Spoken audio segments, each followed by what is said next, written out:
NFL with the sports bank. There is no stopping this team. The Aggies, the Jazz, the high schools. If it's the sport you care about, we're talking about it. Merrill for the lead. He's got it! It's the Full Court Press with Eric Frandsen and Ajay Salvesen. I'd hate to see how you balance your checkbook. I'm telling you, I'd hate to see you general manage a team. Y'all getting paid millions to act like... The Full Court Press on Sports Talk Radio, 106.9 FM, 1390 AM. The Fan.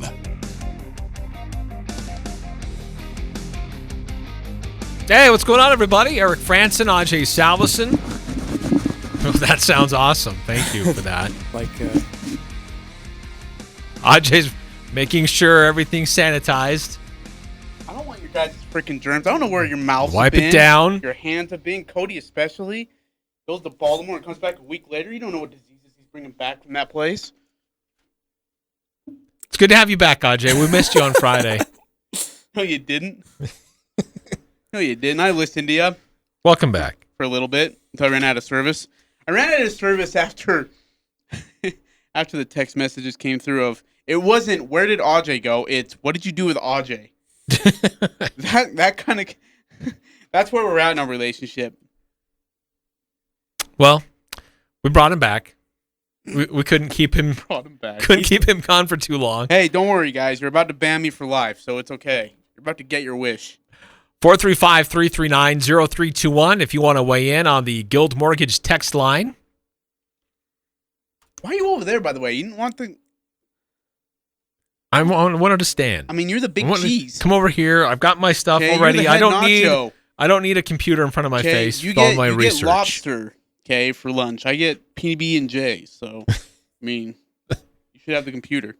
A couple different things to get through. We've got an update on just not a lot's happened since the last time we were on the air with boys soccer, but we do know what the final RPI rankings and playoff standings are, and the playoff pairings, I should say, for baseball and softball. Yeah. Some of those games get underway today for baseball and tomorrow for softball. So busy time for high school spring sports. There are some non-region lacrosse games happening this week.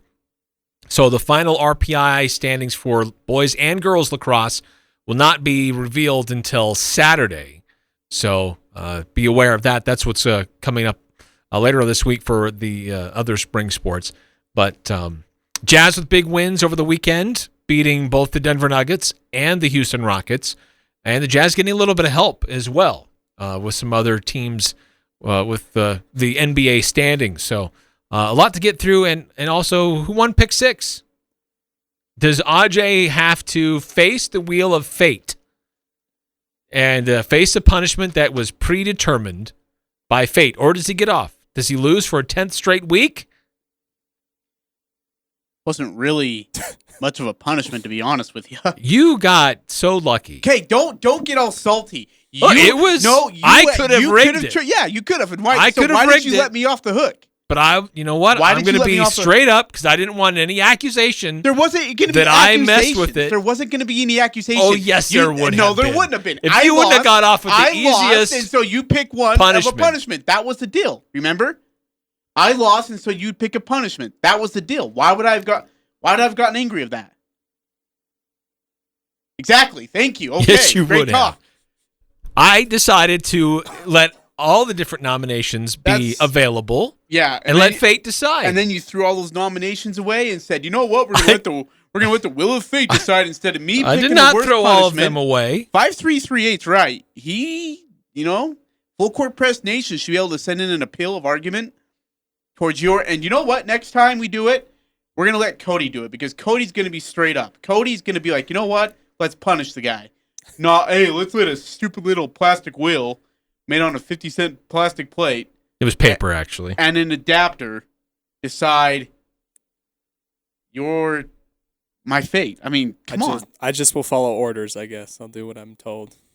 Cody, by the way, welcome back. Hey, thanks. I'm glad you fit that in right before you're about to roast me. No, let's let that second one. No, I knew where it was coming. No, I wasn't going to roast you. I was simply going to say welcome back, and then I feel like you would have been, you know what? We're going to do this the right way. We are going to include our listeners. And instead, you just like, nope, I'm going to. I did include the listeners. You took away the decision. You took away the opportunity. I involved more listeners that way than if I just decided on my own. They felt like, hey, I'm empowered. He may choose my. This is so the ridiculous. Wheel of Fate may choose my punishment for Ajay. Yeah, well, your Wheel of Fate sucks because I got off really easy. You want to text it to the Gil Mortgage text line? It's wide open, 435-339-0321. Again, 435-339-0321. Hey, don't forget to reach out to Gil Mortgage if you have any needs, desires, wants. Karen Nilsson and their team will take good care of you. They do a great job over there at Gil Mortgage. 9315, Leon Rose is, of course, the first one to text in. Hey, Leon. Why is Ajay's first day back? He has to jump all over the cool intern. Okay, A, I didn't jump all over him. He's fine. I was actually very complimentary. B, you need to calm down. And then you also text in, Eric was just being nice to Ajay, like most people are to BYU co-eds. They don't want to hurt the feelings, but don't want to take them on a date. We call those people sweet spirits. So you're a sweet spirit. Sweet spirit. Yes. Yeah, I know. Yes. Yeah. Yes. Hey, you know what we need to do? If Eric loses pick 6 today, we need to have him do a rap with Z-Dog. Wait a minute. Okay. Now wait a minute. On the song called Sweet Spirits. Hey, I would have to lose 10 weeks in a row. It would make a big for that kind of a punishment. By the way, that was the punishment for you. Hey, if you lost 10 weeks in a row. The show, and how come you guys wouldn't read my text? You were texting into the show? Which text? Yeah, you guys never read it. Oh, and you know what text? I don't know what text. Don't lie to me. I was standing where I am standing today. I could not see the text. My job description does not include reading text. I had to defer. I had to defer. What else do you do around to intern here? Cody and AJ Knight and what's going on with the text what's line. What's your problem? Yeah, I think AJ I texted into the show. AJ specifically skipped one. I don't know who or I don't know. So, anyways, maybe he's just screening for content. Oh, screening! You know what? We're going to screening every time. You text in too. I just don't want to get in trouble with the FCC. Anyways, well, you won't get in trouble. I mean, come on, we've said a lot worse and done a lot worse on this show. Yeah, you unintentionally. Then I really will have to punish everybody if they do stuff like that. He's gonna get an email. We're gonna get an email from the FCC. We're gonna tag Cody in it and say, Cody, will you handle this stuff from now on? As the producer, blame the intern. As part of your blame the intern. Blame the intern. Yeah. Let's make that a bit. I need to put a blame the intern. Anyways, we need to make a punishment for Eric if he loses pick 6 today. He has to do Sweet Spirit song from Sons of Provo with Z-Dog in a rap. Hey, so I lose once in 10 weeks, and I have to have the same level of punishment as you would if you lost 10 in a row. Okay, the mighty fall hard, Eric. Losers, weepers. Okay, you're gonna whine about it. You're gonna man up You're gonna man up to the bet. Okay, it's up to you. Choice is yours, there, big guy. This could make you big and huge. You never know. I'll be in charge of social media. I'll do a TikTok of it too. Everything will be. We've got a TikToker. I mean, this is going to be great. Remember, if Ajay loses pick 6, we will document it. Yeah. Shouldn't you have made the contract before? And then B, how come I have no deadline to this? I might wait till. Well, we needed to know if you were going to lose or not. Well, I might. So today we'll know if you lose or not. No, you can't create the deadline and now. Then we'll decide. Okay, after the playoffs. A highlight reel of George and Yang bad plays, but you have to talk positively about them. That would also be pretty funny. 2590 text in about buy some high school stuff. Really, really, really historic day for Region 11.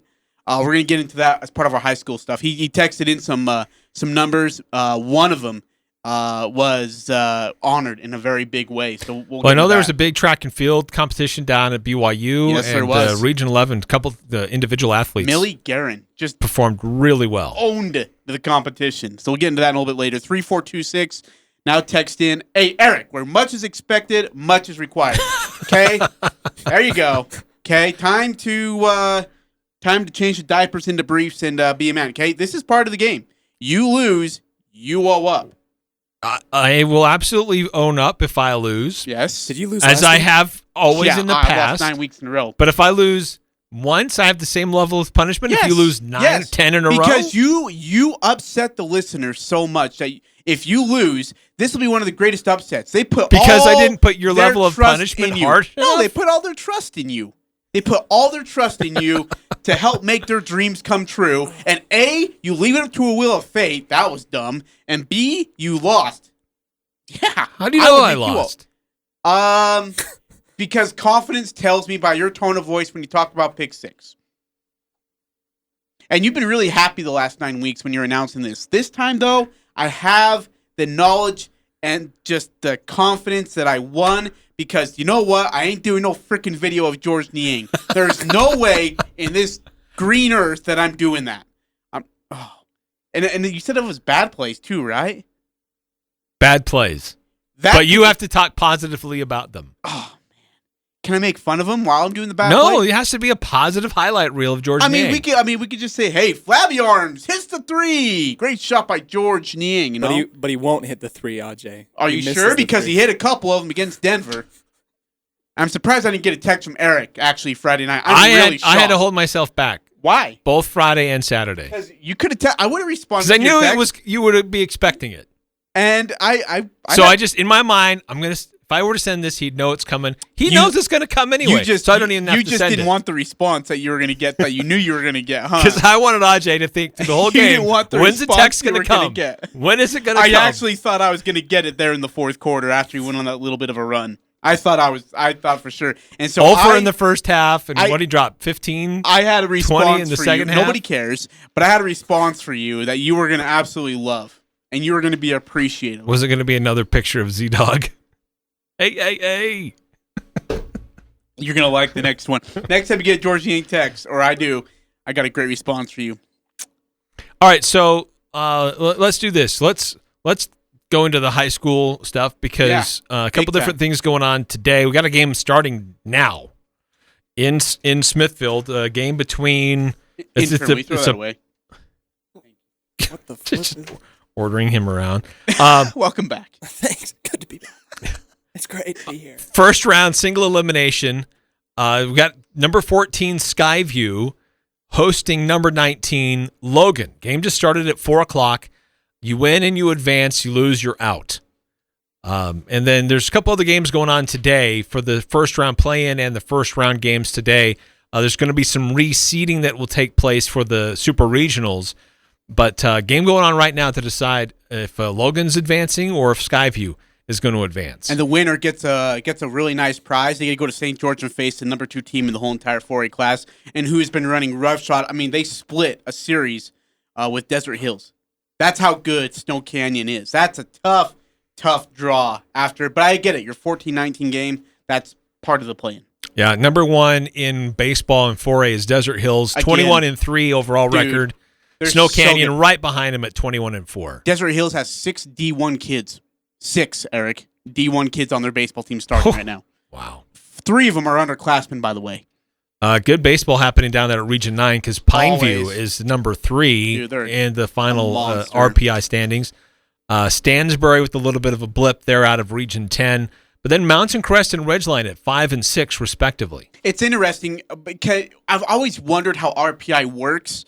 Because is it strength of schedule? Is it your is it your preseason schedule? Is it what those teams do after you play them? Like, what is it? Yes, Ridgeline swept Mountain Crest 3-0. Swept them. Swept Green Canyon, who, by the way, beat Mountain Crest. But yet Mountain Crest is the 5 seed, and Ridgeline's the 6 seed. But here's the kicker to that: Ridgeline's gets you into. Mountain Crest has got an incredibly tough draw with Juan Diego. That is a tough draw for the Mountain Crest Mustangs. What's your answer about RPI? It's all of the above. It's what did you do in your region? What did you do in non-region? How well did those teams play? It's all about your overall strength of schedule and what you were able to do. Ridgeline kind of struggled in the non-region. When they got into region play, they got hot. Ridgeline wins the region, but they finish behind Mountain Crest in the RPI. In fact, there were a couple different places like that in baseball where you look at the region standings, and they're very different from the RPI standings. Mm-hmm. But it's all about your complete, full body of work. And so Mountain Crest, with an 18-7 overall record, is ahead of Ridgeline, who finished 17-7. So they're 5 and 6 respectively. And so they will play. They host games coming up this on was it Thursday and Friday? Yep, Thursday, Friday, with one game being on Thursday, games 2 and if needed 3 on Friday. So Mountain Crest gets Juan Diego, as you mentioned. Juan Diego was 13-12 on the year, and then Ridgeline gets Uinta. Uinta was 13-10. Then the other two teams in Region 11 in baseball, Bear River coming in at number 9 in the RPI standings. So they have to travel to Crimson Cliffs. That's a tough That'll be draw. great. Yeah, that's going to battle. be probably the best series of the 4A first round. 14-11 versus 14-10. And then Green Canyon, they're on the road.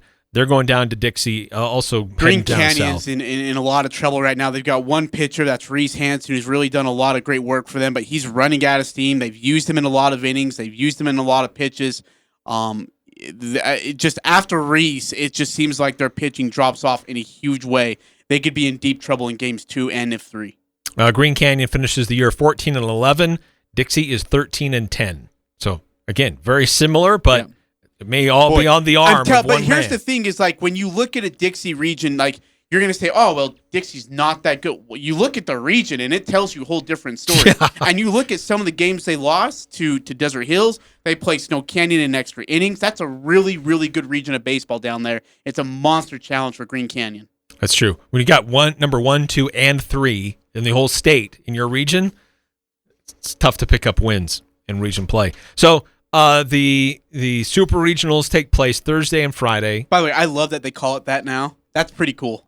And then there will be a reseeding after that, and then you got the championship rounds take place down at Salt Lake Community College next week, and over a couple of different days, and you have multiple chances to still stay alive. If you lose, you go into the bottom bracket, but you still have a chance to get back into it. I don't feel like, when I look at the bracket now, Eric, I don't feel like it's as punishable as it was back in when I was playing. I mean, back in the 90s and the mid-2000s, early 2000s, like if you won game 1 or game 2, but then lost that early round, you're in a whole lot of trouble the rest of the way. You're playing 7 games in 3 days. You're having to, finagle your pitching, and you didn't have a pinch count at that time, so it really didn't matter, but at the same time, you're trying to save your best, or at least put your best on the mound to try to, survive in advance. It's not as, I guess, as what would you call it? Insurmountable? Yeah, as it used to be. This seems like it's doable now.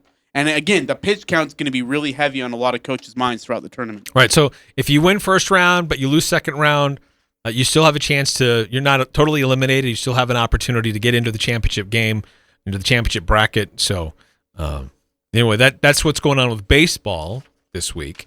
And similarly with softball, the latest RPI rankings are out for them. And Bear River, out of Region 11, really performing well, undefeated in region play, 21-5 overall. They've been good for the last They've how been many years? so good.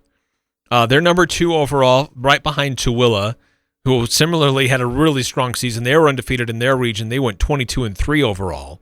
But Ridgeline is number 5. Skyview is 9th. Mountain Crest 10th. So 4 teams out of Region 11 in the top 10. Green Canyon at 16. Logan at 20th. Logan really struggled. But so for them, they've got their first round series. They take place tomorrow, actually. Logan's going to be down at Dixie. Green Canyon is hosting Pineview. Both those games, the Green Canyon game will be at 4. The Logan at Dixie game at 4:30. So Bear River, they're waiting to find out who their opponent is, whether it's going to be Cedar Valley or Ben Lomond. Ridgeline, they are going to be hosting Cedar. Mountain Crest, they're on the road taking on Uinta. And Skyview will travel to Stansbury, who's the 8th overall. Those take place on Friday and Saturday. The second round for softball, and then their championships, their championship rounds take place down in Spanish Fork, the tail end of next week. So best of luck to all the girls in softball and the boys in baseball. We got more details on the standings and the brackets on CashValleyDaily.com with what's going on with baseball and softball. As far as soccer, those the 4A soccer boys playoffs, championship playoffs, those continue this week. They pick up again on Wednesday. You've got a couple different Region 11 teams still involved. Skyview, it will have to travel to Snow Canyon on Wednesday. Green Canyon will be hosting Mountain Crest. and Ridgeline is going to be down at Dixie. So several teams from Region 11 still alive in boys soccer, and that picks up again on Wednesday. But as you mentioned, Ajay, there was some pretty notable accomplishments down to the BYU Invitational from a couple different Region 11 athletes. Yeah, this is actually really impressive. In fact, I'm going to give all the credit to 2590, who has, I believe, a daughter in the track and field athletic portion of here from Region 11. And so the BYU Track and Field Invitational results, this is actually really incredible considering it was 4A through 6A, like combined, right? Listen to this. First place is the, I'm going to say it wrong, Elizabeth out of Mountain Crest, 14.54 in the 100-meter hurdle. Second place, Kelty Dersh out of Ridgeline, 47.22 in the 300-meter hurdle. Millie Guerin had the absolute, meat of her life. 42 feet 7 inches in shot put, that's first place. 143 10 inches in discus, that's also first place. Amber Carson out of Logan was 5 feet 3 inches in the high jump, that's second. Amber Carson was also first place in the 17-foot 8-inch long jump. Honorable mention top 10 belonged to Carter Compton out of Green Canyon, Trave Nyman out of Skyview, Isaac Larson, Jalen Sargent also at this. Is he sixth? He finished sixth with a 21-foot 5-inch long jump, and Kate Dixon, Skyview, 9th, 11 minute 25 seconds out of the 3,200 meter. Dude, I timed myself running a 40, and it's about 40 seconds. This is ridiculous what they did. This is incredible. It's impressive. Absolutely awesome. So congratulations to all the wonderful Region 11 athletes in all the sports. But, I mean, in this track and field thing, that's awesome, Eric. Right, especially going up against incredible. bigger schools. Yeah, no fear. A couple texts came through, 6992, talking about our conversation earlier. Ajay needs to take a deep breath. You know what, 6992? I got a great idea to take a deep breath here, Cody. Tell him off. Let's just not have a show today. Let's take the day off. Let's take it off. Let's just, okay. You've been listening to Full Court Press on 106.9 FM. This is Ajay Salvesen. We are and, signing off. Intern Cody. Yeah, Eric stepped away, so we're stepping away too, actually. Actually, we're going to hijack this entire show. We're We're going in gone. an We're entire gone. different direction. 3426. We don't expect the same out of George Niang as we do Donovan Mitchell. Therefore, the punishment should not be equal. 9315. Is this Ajay confessing that he texted in on our burner or on a burner phone Friday? No, it wasn't a burner phone. It was my phone. You guys didn't want to read my text. I thought they were great questions too, and you guys ignored me. Z-Dog. Yeah. Yeah. Okay. Yeah. I was wondering why everybody was skipping those ones. I'm like, okay. Someone must be blacklisted on the. You're right. You are the one blacklisted on blacklisted, this, man. Well, actually, I texted into the show while on the show, and AJ is like, "Wow, what a wonderful text!" Really pet my ego and everything. He still doesn't know that I'm 9773, so it's great. Yeah. If you want to text into our Gil Mortgage text line 435-339-0321. Again, 435-339-0321. We're gonna get into some Utah Jazz talk. What a weekend that was for them. They got a monster game tonight. Yep. Just based on seeding and implication and the fact to be able to create some space. We're gonna get into all the Jazz talk that you need to. We're gonna get into more name, image, and likeness as well. I guess we got an update on that, so we'll hit that hard again. Seems like we've had an update. By the way, could the president of the NCAA athletics screw it up any more than he already has? No, it is. Isn't he amazing? It's a complete dumpster fire. I'm trying to think who screws up what worse. Larry Scott of the Pac-12, well, formerly of the Pac-12, or Emmett White of the NCAA. I mean, it's a really, really close call at this point. Pretty close. It's a joke. Hey, I was going to tell you and our listeners. So, yes, Eric is going to be gone June 1st through June 4th, right? Yes. And so, I mean, you and you'll be running the board too. Yes. But I've got some great co-hosts coming on. Oh, we're excited to help our show. Mm-hmm. A former Aggie. I'm looking for, in fact, I just talked to him. He's a former Mountain Crest Mustang. One of the great athletes out of Cache Valley. We've been talking. We're going to hopefully set up a day. And then the guy who's in charge of the Rocky Mountain Rumble. Okay. Will also join us too. That's awesome. Hey, really quickly, I also want to point this out. Noah Rowley, he's reached out to me and talked about Ryan Odom's basketball camp coming up. Yep. The beginning of June, I believe. Yeah, beginning of June. So June 14th through 17th is it's coming up. So stay tuned for that. And then Eric, I was going to ask you. I didn't get a chance to come in here and talk about Rylan Jones. But probably the You best, spoke it into existence. I may have accidentally let it slip. Well, today he on his He own officially announced. personal social media announcing that he is coming back to Logan. He's got some really good responses. I saw that Sam Merrill reacted to it. Yeah, Sam Merrill's always been a big fan of Rylan Jones. And then also, God, I just lost my train of thought, man. As soon as you walked in the door. Sorry. Have that power. I love Rylan Jones. And but I want to make something clear as well. I heard you and AJ talking about this on Friday. I don't know if it's a knock on Craig Smith. I think it's more of a loyalty to, hey, look, Coach K was there. He's no longer there. And so I want a new opportunity to play elsewhere, not under Craig Smith. Nothing against Craig Smith, I don't think. I think it's just what Ryan Odom brings. And, I mean, the pitch he probably made is, hey, look, we run an offense that's, I mean, it's a free offense practically. The only thing that I may say to counter that is that Craig Smith actively brought Raleigh Worcester to that Salt Lake campus. And if I'm Rylan Jones, I'm thinking, I've been here, I've been proving myself, and he's bringing somebody from a quote-unquote a lower level to take my job. And it wasn't just Rylan Jones who's trying to get out of Dodge. I mean, 7 other Utes have left that program. But I think it is more crazy? about a total of 8 players have left the University of Utah since Coach K's announcement. Really? That they were It's letting 8? go. 8. Oh. But I think it is something to what you said too about a loyalty to Coach K. I think that there are a lot of those players who were very loyal to him, who loved him, and he wouldn't have mattered necessarily who came in. I think to some degree there was going to be an exodus with the University of Utah and their basketball team. But when Craig Smith comes and starts bringing other players that are competing for playing time with guys who are already there and quote-unquote established, then it makes more sense why even more guys are leaving and going somewhere else. Can I ask, are you surprised with the loyalty to Coach K just because they struggled in the last 3 years? I mean, they haven't been to the NCAA tournament. I think they've underachieved by a lot of people's expectations. They struggled to sell seats at one point. Are you surprised about the loyalty to Coach? A little bit.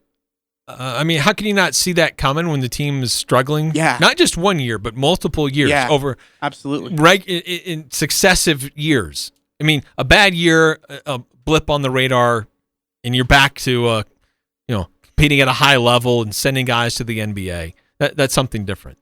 But year over year, he had 3 years in a row of subpar or below subpar basketball at the University of Utah. So I'm a little surprised that these players are like surprised with the move and that announcement. 9463. I think they were loyal to him because he was loyal to them.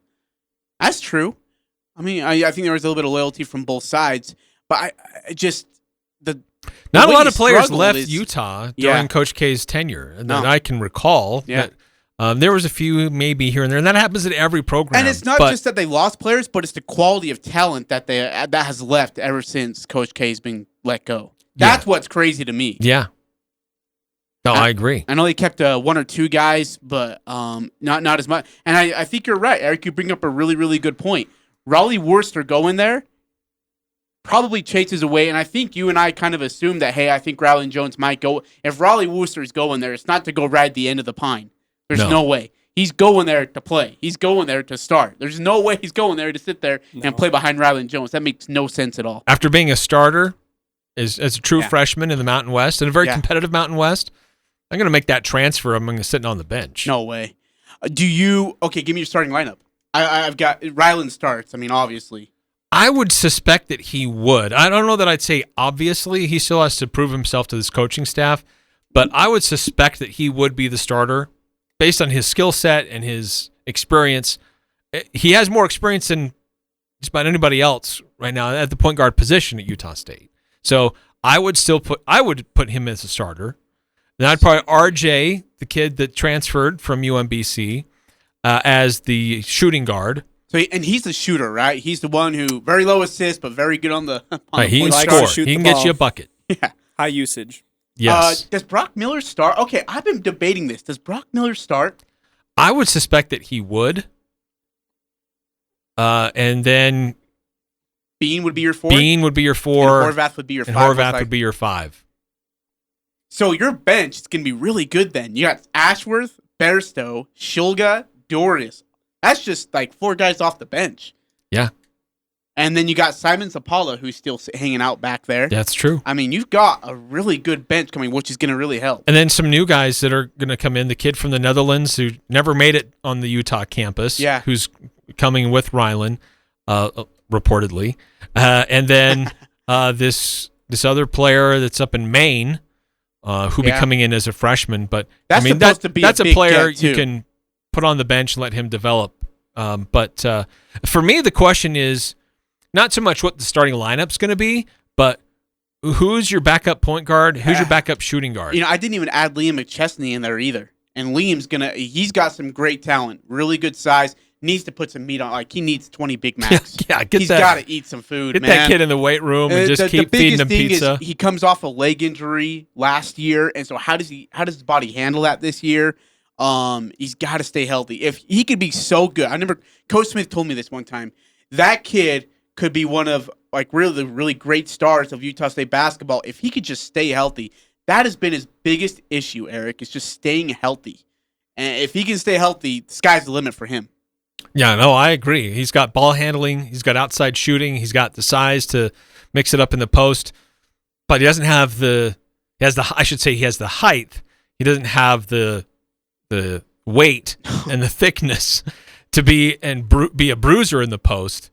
He can get pushed around a little bit. But, yeah, how does he fit into the mix? And then the variety kind of what you get in styles of play from starter to bench player. Rylan Jones and Ashworth, would you say are similar? Similar in stature. What about play I style? think that Rylan is probably a little bit more of a playmaker. Okay. Not to say that Ashworth isn't, but and Rylan can help set up his teammates, but also get his shot. Ashworth is like that as well, but I think that Rylan has the edge over Stephen Ashworth in that sense. Based on what I saw him doing at high school and his freshman year at Utah, a little bit of a down year last year because he had a shoulder injury, but great playmaker that can get his own shot too. So for me, the biggest question is, so is Ashworth the de facto backup point guard? Or is it Does Shulga? Yeah, where does Shulga fit now? back up RJ? And then Is Bairstow? Does that push Bairstow Do they to the move 3? Bairstow up to back up Brock Miller? I mean, I think the thing is here, though, the that biggest Utah State has a lot of guys, a lot of ball handlers. Yeah. So you can have a lot of guys on the floor that can handle the ball, break a defense down, and get to where they need in the paint to get the offense rolling. And I think that's actually pretty exciting. It's a great point, Eric. We got to get through a break here in just a bit. 3-4-2-6. If I was Rylan Jones and you brought 4 guards in, I would have transferred to Utah State as well. I do believe Utah State's program is in a better spot than Utah right now. And we'll see if Coach Craig Smith can change that and turn Utah around. He brings up a good point. The bigger project is in Salt Lake City.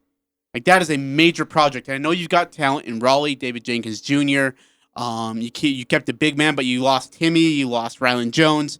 So things are a little bit different in that regard. And by the way, it's really funny to see the same Utah people who thought Rylan Jones was the best thing here in the state of Utah all of a sudden be like, well, Raleigh Wooster's better anyways. You know, that's a better fit for us. And I'm like, a year ago, you were probably saying, I'm pretty sure you were telling us otherwise. So Turntables have turned. Yeah. How quickly it changes. Yes. All right, we're going to take a break. Coming back, more of the full court press. Again, we're going to talk some Utah Jazz basketball. Eric, what a great 2-game split or series they had over in the Nuggets and the Rockets. Big one tonight against Steph Curry and the Warriors. Big one. And with Steph Curry just cooking right now. So we'll get into that and much, much more here on the full court press on 106.9 FM, 1390 AM, The Fan. Daryl's Appliance provides the best repair service. Daryl's techs are trained to pre-diagnose your repair problem before they arrive at your home, so it can be completed on their first trip. As a plus, Daryl's parts department is stocked from A to Z for you do-it-yourselfers, and Daryl's has used parts to save you money. Dishwasher baskets, bake elements, microwave trays, and more. For sales and service since 1970, it's Daryl's Appliance, west on Airport Road. Experts tell us that the 3 areas of balance for proper health are exercise, nutrition, and sleep. This is Ryan, owner of My Mattress, and while My Mattress store can't really help with exercise and nutrition, we can help with better sleep. If a person started today to live a balanced life in health, exercise, and sleep, 3 things might happen. 1, we might throw away the bag of peanut M&Ms that we have stashed. 2, we might get up off the couch and exercise. And 3, we'd come buy a new mattress here at My Mattress. This is The Herd. The winner in this is also Colin Cowherd. Tom Brady shows us what matters to him. He's been taking pay cuts for 15 years. Number 1 priority is winning. I've heard Aaron stubborn. Green Bay trying to do things, but stubborn is more important than winning. Ego more important than winning. This is The Herd. Weekdays from 10 to 1 on Sports Talk Radio, 106.9 FM, 1390 AM. The Fan. It's the Full Court Press with Eric Frandsen and Ajay Salvesen. Every level. Women, little kids, professional, international, they're all 4 quarters. High school. Why? Why is that one different? No. I was just thinking about it because We have to do it a special way. Why don't we just have a quarter break? Back to quarters.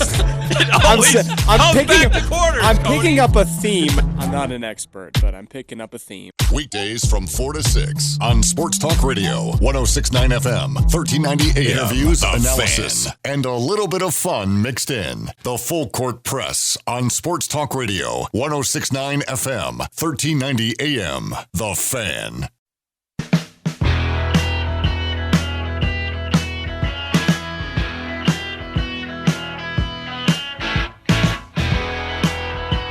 Eric Frandsen, Ajay Salvesen here on the Full Court Press. If you want to chime in, we love our listeners. I've never heard this one before. This is good. 435-339-0321. Was that your work? My work. That song? Yeah, like, well, okay. I wrote that song. You know that what I bump meant. music? You know what I meant. I'm tired of that bump music. I've never heard that one before. You've never heard that bump music? No. It's been in there since the show. beginning of time. No, we always hear the same old other garbage. Stuff. I guess I'm tired of it because it was always in all of our Aggie stuff. Pre-game, post-game. That's true. I do remember yeah. There's only like 5 songs, and that was one of them. And I thought I killed it, and I'm surprised it still exists. It's back. Rose from the dead. It cannot be killed. It's back. Hey, Eric, this name, image, and likeness thing, it's been kind of a roller coaster, and I was listening to a little bit of your show on Friday, how this could work or even if it could work. Well, what's still messy is that individual states have gone out on their own, right? They're like, hey, we think it's time these players benefit from their image and their likeness. Yeah. They should. Like every other student on that campus can. Why can't these athletes do the same? These institutions earn millions and millions, if you're in Texas, hundreds of millions of dollars off of what these athletes do. We need to provide an opportunity for these athletes to benefit as well. Now, some of them are saying, look, you can benefit, but you don't actually access those funds until after you graduate, which makes some sense to me, actually, because then you're still in the middle of being a quote-unquote amateur athlete, and then you get the benefit after you're not an athlete at that institution anymore. But what's also weird is that, like, Georgia is saying you can benefit, but you as an individual only get to keep 25%. The other 75% is going to be spread out across all other athletes in our athletic department. Is that enough? 25%. I think it should be the other way around. Yeah, frankly. I'm with you. Because you put a big poster of Justin Bean on a bank or whatever, on a building. Mm-hmm. That's name, image, and likeness. You need to credit fully Justin Bean. Right. If you want Justin Bean to come down to your used car sale, don't credit Utah and he's State all for excited. That. I mean, you think that's going to bring an added level of excitement for your used car sale? Justin Bean should be the one that gets the majority of that benefit. Yeah, absolutely. I couldn't agree more. Not a quarter on the dollar, right? Do you feel like there's miscommunication or stuff that's not making sense that's bringing a problem to this whole issue? Part of it is, yes. I mean, it's a wild, wild west right now. Every state is doing something a little bit different. And the NCAA, who's been asleep at the wheel on this issue for years, is still asleep at the wheel. And Mark Emmert came out early, I guess this last week. This guy. And saying, I'm telling you. We probably ought to try to get this done before or as close to July 1st. Why July 1st? Because that's when a lot of these states' rules go into effect. So finally, his hand is being forced to take action. And so here's what he said in an interview with the New York Times. We need to get a vote on these rules that are in front of the members now. Well, yeah. Because it's going to affect in multiple states, Georgia, Alabama, Florida, Mississippi, New Mexico. It's being discussed, and there is legislation in multiple other states that could be voted on here soon. Nearly 2 years ago, California signed into law their Fair Pay to Play Act, and Emmert said, well, that's an existential threat to the collegiate model. Well, now 2 years later, and he's like, we really need to get this done. We should do this for the sake of the athletes. Isn't it crazy when like push comes to shove and the pressure comes on? Mr. Emmert's like, hey, whatever we can do, let's hammer it down. I don't like the percentage giveaway though. Again, I just can't emphasize this enough that the athletes are still getting hosed in this whole entire deal. I agree, and I've been on the fence on this issue for many years. I've been able to see it from both sides, and you'll probably, if you've been a long-time listener to the show, I'm sure I've gone more so on the side of the university and the institution saying they're amateur athletes. Mm-hmm. They get compensation by getting a scholarship, by getting room and board and books, and they get a lot of things for their benefit for being a college athlete at this high level. But as I'm seeing more and more is how those players get taken advantage of, and how many millions of dollars their work brings into an institution. They should be able to receive more compensation if they get some recognition for what they're doing as an individual.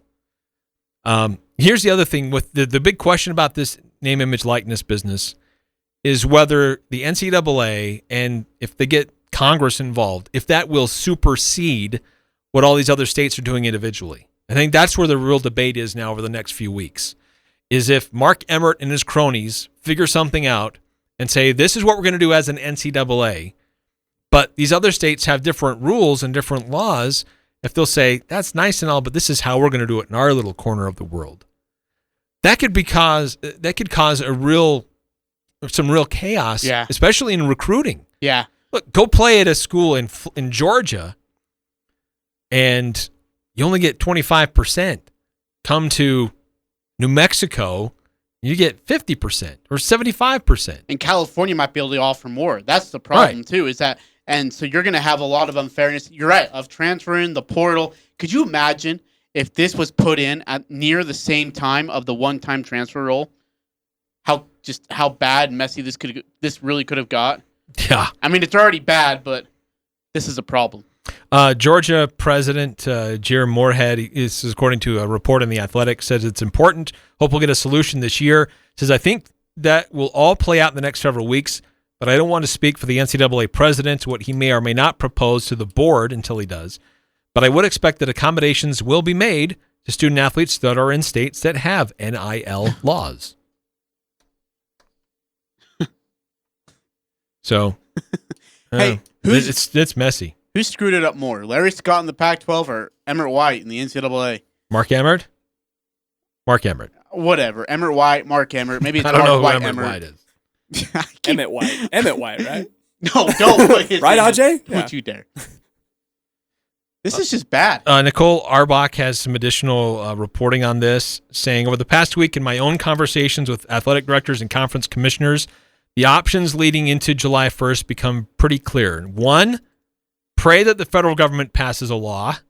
2, challenge the individual state laws in court.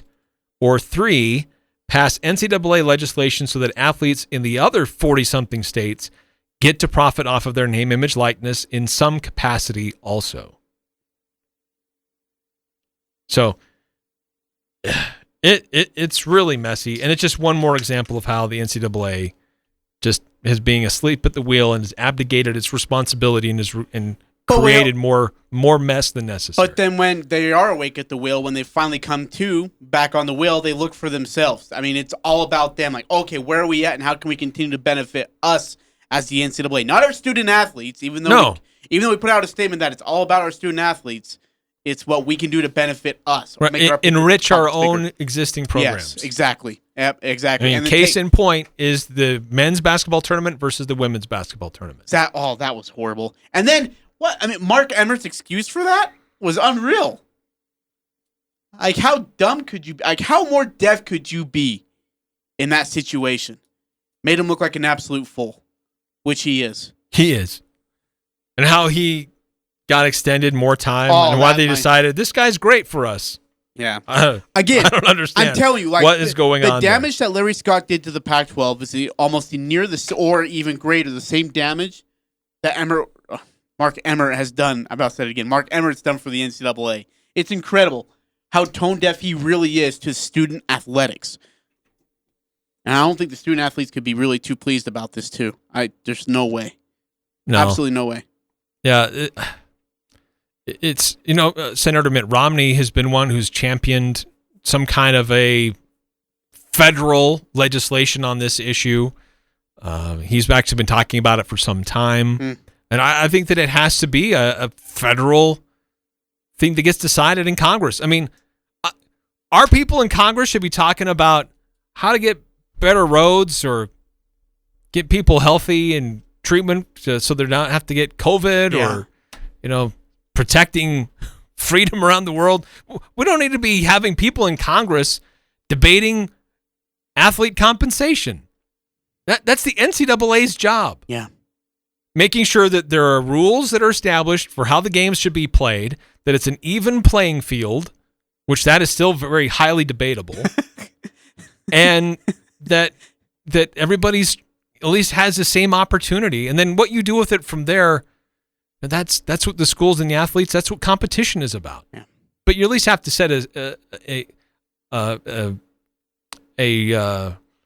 equal playing field about how the rules are established and how the game is played. Baby steps with these guys, though. I mean, they have to have baby steps. It can't be just, hey, let's try to kill two birds with one stone. It's, well, let's take care of this first, and then it's just like one step forward is 3 steps backwards with the NCAA. Yeah, with Mark Emmert at the helm. I'm just saying. All right, we'll get back to more of the Full Court Press. Wrap up the first hour already come and gone here on 106.9 FM, 1390 AM. The Fan.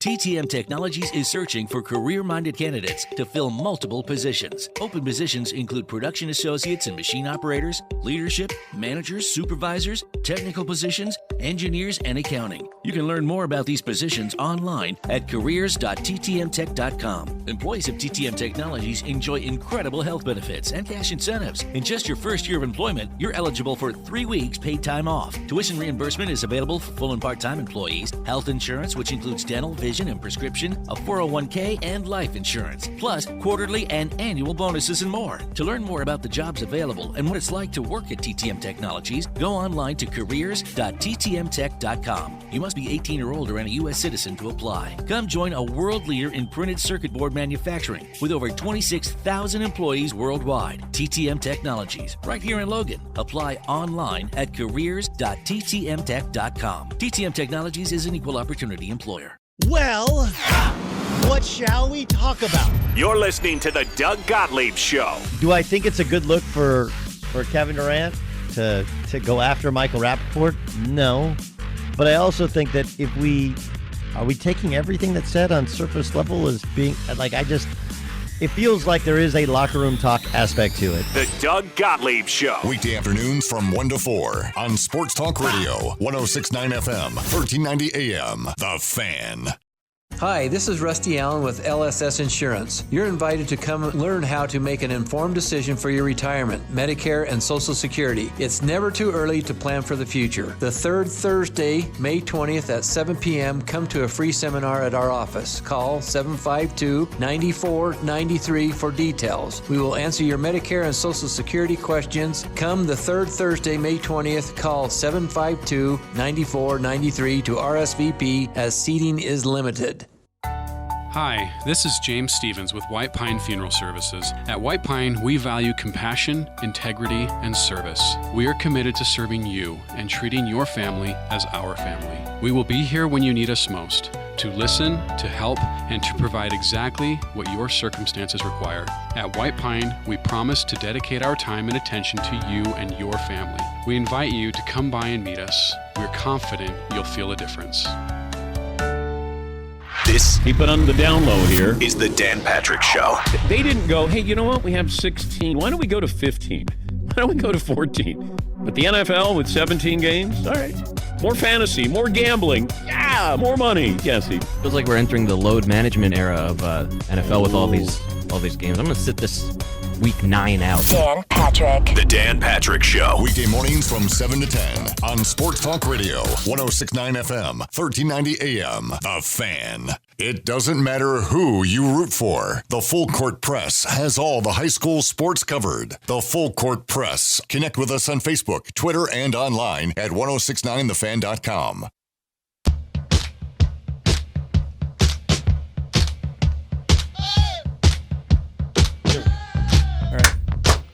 Let's go. Hit it, Ajay. I love this. I just get so pumped up. Like whether I'm playing video games, chess, I'm in a championship game. When do you play chess? All the time. After I watched Queen Gambit, I fell in love with chess. That is a great series. I could cook you. I would absolutely cook you. Knight to bishop, bishop to pawn, queen, checkmate. Oh, I love this song. It's good. It makes you just sound so awesome. You know what? awesome. Here's why. I get it. Like, the artist is a scumbag. But this, don't punish the song. Punish the artist, but don't punish the greatness of this song. If the song didn't do anything wrong.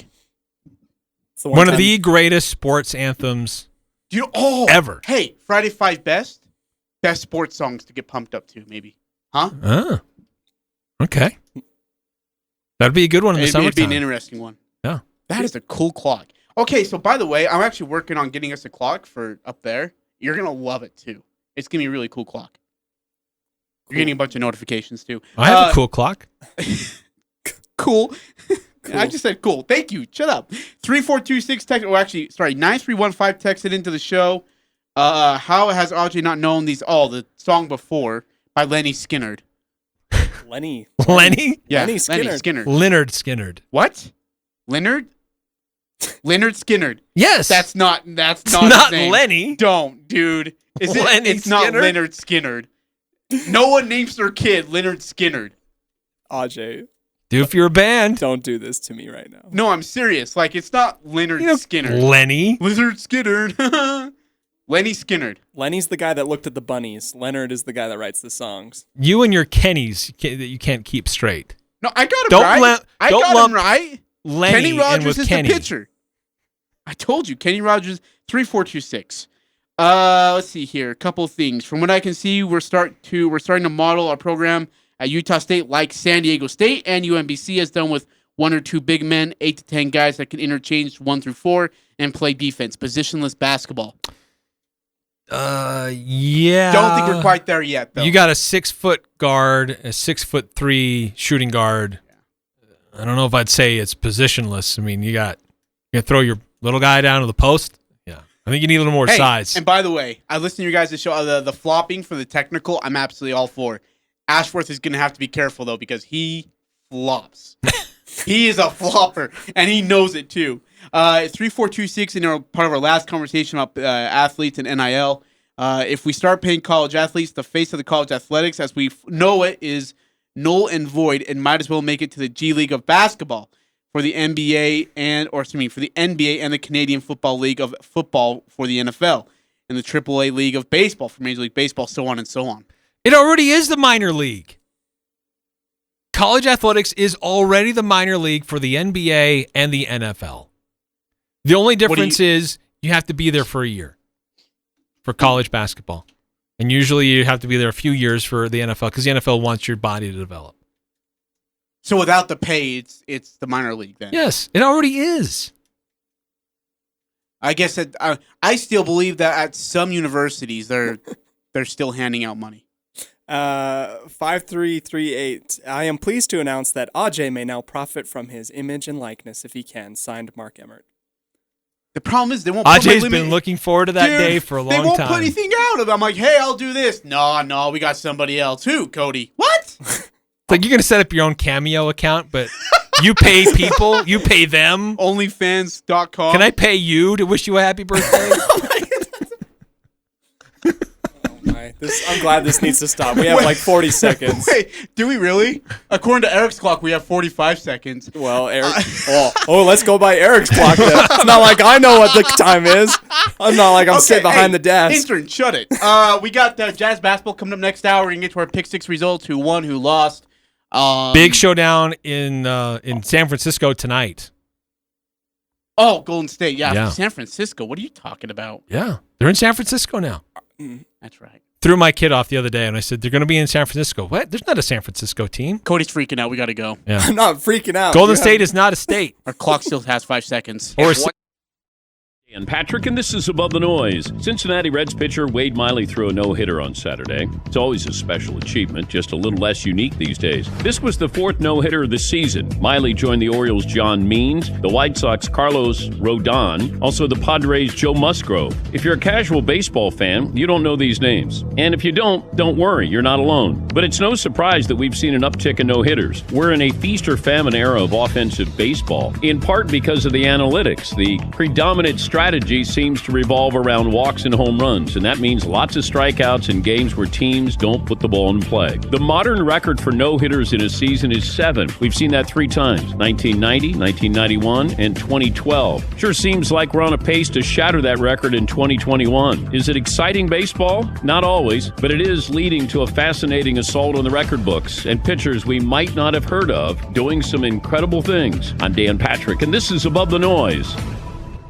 I recently had a chance to go outside and give my truck some much-needed TLC, so I grabbed Meguiar's new bright orange bottle, the hybrid ceramic wash and wax. Couldn't wait to try it. Has a unique 2-liquid system that not only gently cleans the paint, but leaves behind their hybrid ceramic wax protection with instant water-beating action. Now my truck looks good. It is dope. It's protected. Meguiar's hybrid ceramic wash and wax with advanced SiO2 technology. Meguiar's ceramic made easy. 20 years ago, Odyssey changed the putting game when they introduced the White Hot insert. Now the most iconic, most played, most sought-after putting insert of all time is back in the new White Hot OG. White Hot OG has the same mythical combination of sound and feel and performance as the original, but with modern upgrades that are available in classic head shapes like the 2-ball, the Rossi, and the number 7. White Hot OG, legendary then, iconic now. See the new lineup at Odyssey.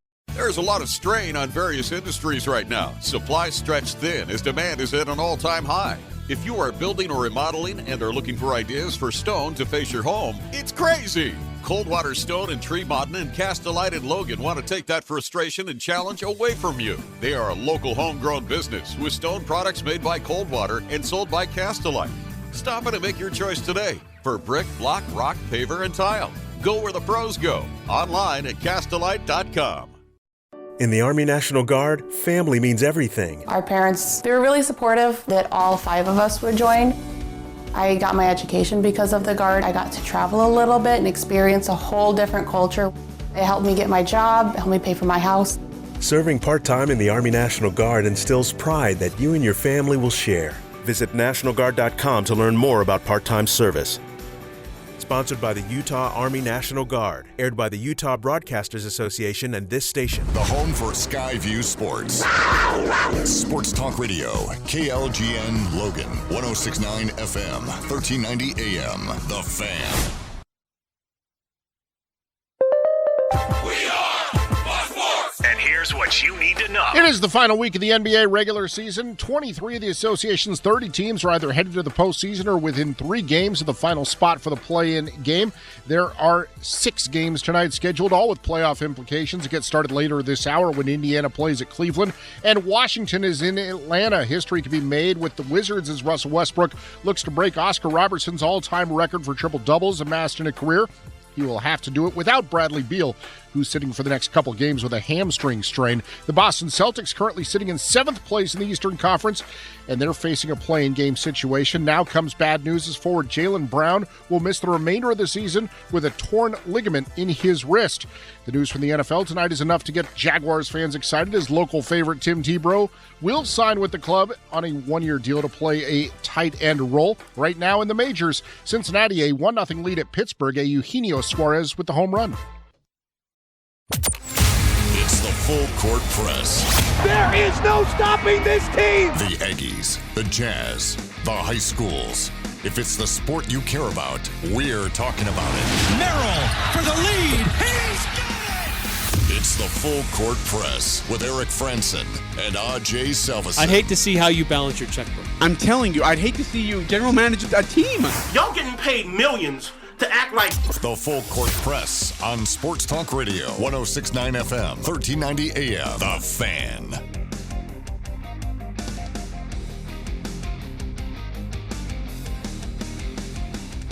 Hey, what's going on, everybody? Eric Frandsen, Ajay Salvesen here on the Full Court Press. Thanks for joining us.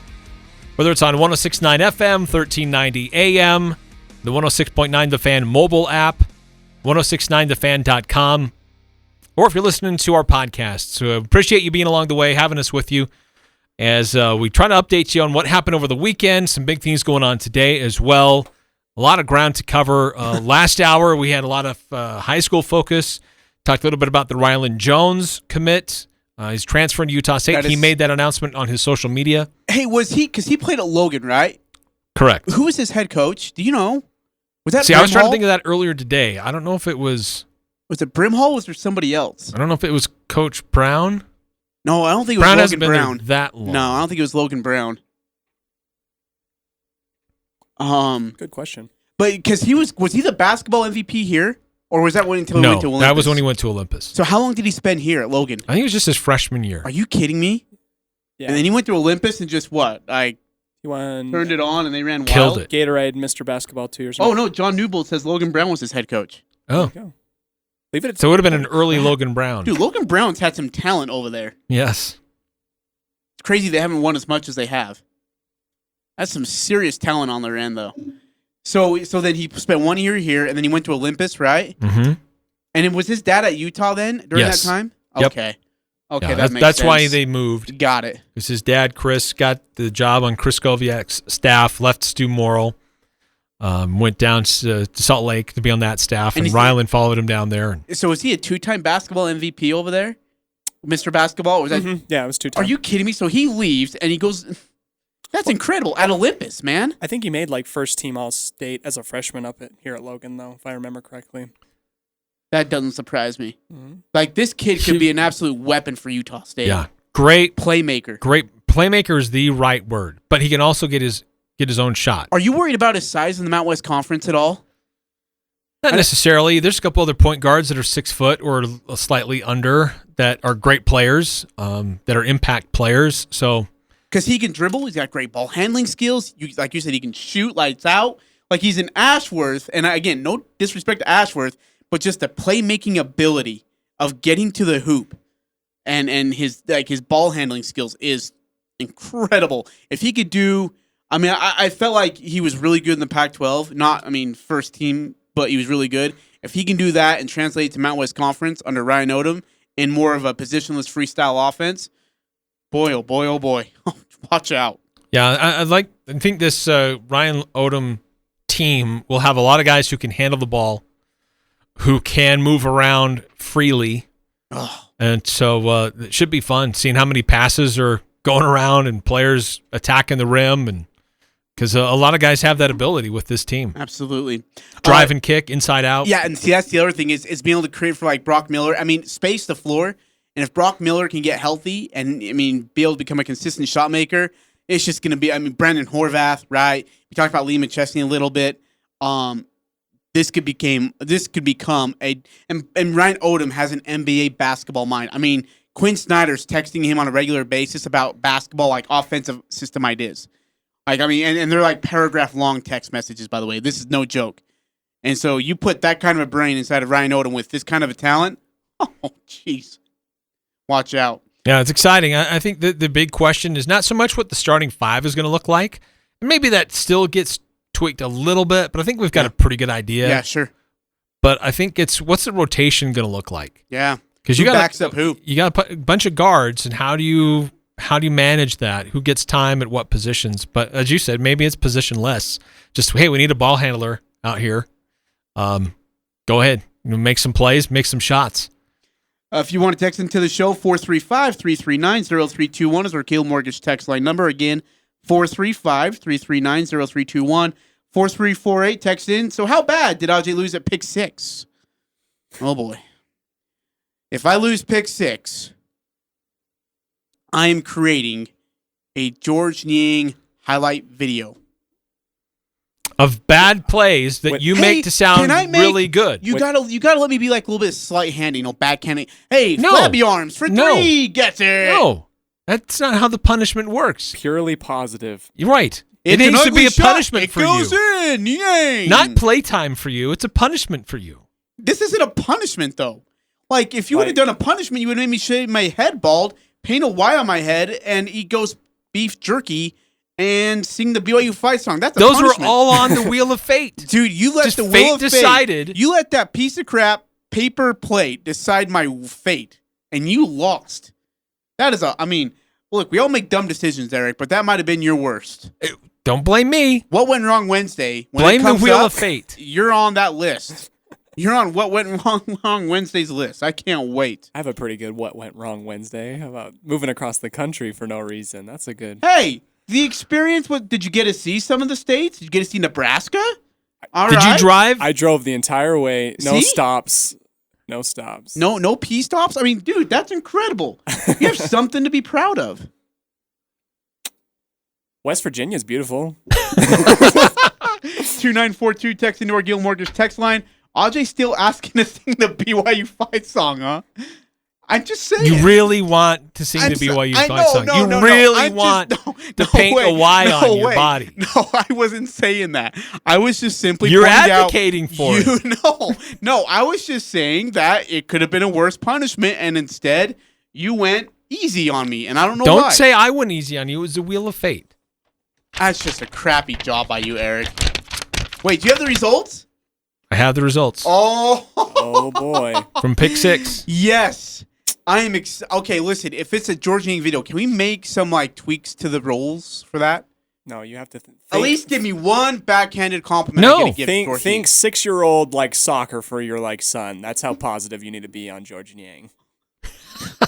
No, that's really good. I'd be pretty critical of him really too. Good. Little Georgie, what a man. This is why you're really giving good effort on that. Man, hey, kick the ball, dude. Hey, it's all right. You know what? Who's worse at their sport, George Niang at basketball or my kid at soccer? Because it's right now a toss-up. This kid's gonna make first team, all suck state team. Wow. Thanks, Dad. All right, should we go into the pick 6 right now? Okay, I've got a feeling that I've lost, but I'm actually kind of okay with it because I've got some and I'm not even joking, I've been working on some audio as George Niang highlights that I've hidden in a very special folder that I cannot tell any of you. And you were trying to get some advanced work done? I was, actually. And I was like... Anticipation? And it actually sounds really good with really passionate Italian accent. Italian accent. Because that's what George Niang is, Italian. No. He's not Italian. You've heard it here first. You look at him. He looks Italian. And we all know how much we love hearing Ajay do the Italian stallion. Voices and accents. Oh, man. Okay, so here we go. Here's our pick 6. Results are in. I can tell you're upset. Mookie Betts hits versus the Angels. That piece of garbage. Over the 3-game series. He's so overrated. You set the line at 8.5. He's overrated. He actually had 4 hits. I took the under, you took the over. Angels pitching shows up for one series, and it's the one that matters most to me. Great job. So 1-0 for me. Next one, Trent Forrest. I can tell you lost by the Points versus Denver. The line was set at 5.5. Yeah. We both took the over. Crap. He actually had 6. Or did you take the under? We both took the over. So that's 2 for me, 1 for you. Still very close. Which will be more? Who will have more? Jokic assists or Gobert rebounds? We both took Gobert. Jokic had 13 assists. Gobert had 9 rebounds. So neither one of us got that one. So wait, what's the score? So it's 2-1. 2-1 for me. Dude, I can tell Eric is not happy right now. I'm Run, Junior. No. Daddy's home. I'm a little under the weather. My voice sounds different today. Here we go. Okay, the next one. Who would win? No, excuse me, not who would win. What was the over-under for St. Louis Blues at the Vegas Golden Knights? Yeah, I watched some of this game. We set the over-under at 5.5. It was 5. Combined score was 5. I took the over. You took the under. Yes.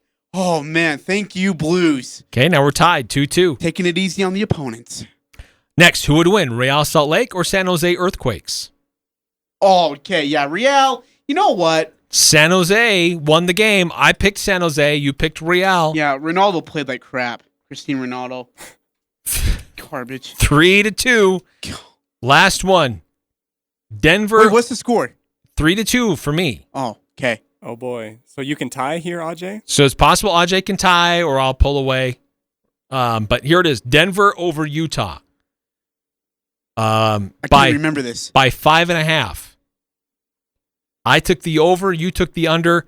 Jazz won by 7, so you win that point. We're going to a tiebreaker. So now we're 3-3. Oh, boy. I can't remember what the tiebreaker And we was. go to the tiebreaker. Was it? The tiebreaker for pick 6 to determine if Ajay loses for a 10th straight week. It was Kelly Olynyk. Kelly Olynyk rebounds didn't even play. versus Utah. 8.5. Bye, Ajay. He's gone. He didn't play. Ajay took the under. I took the over. Wow.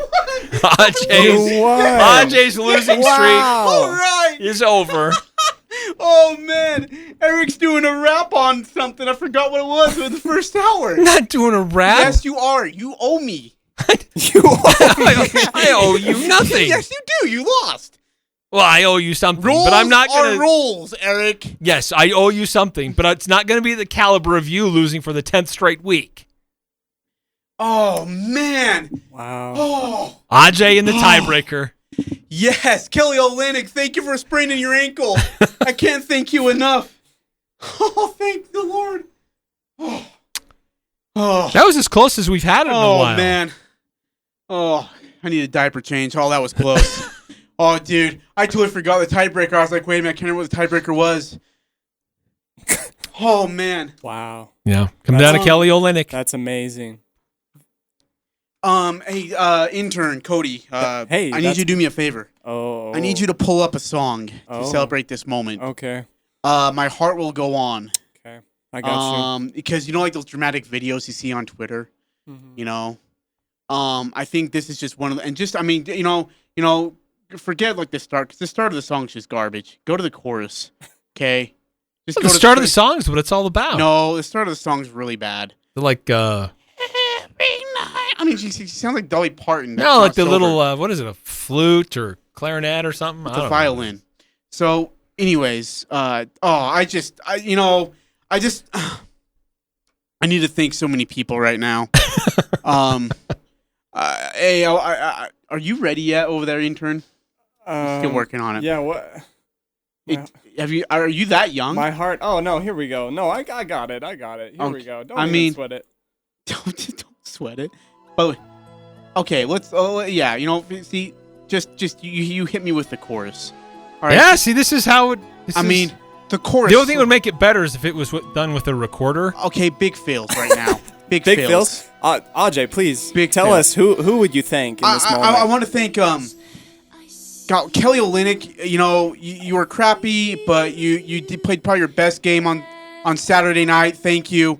Thanks to Reggie for giving me all the great advice and just cuddling with me when I was really worried.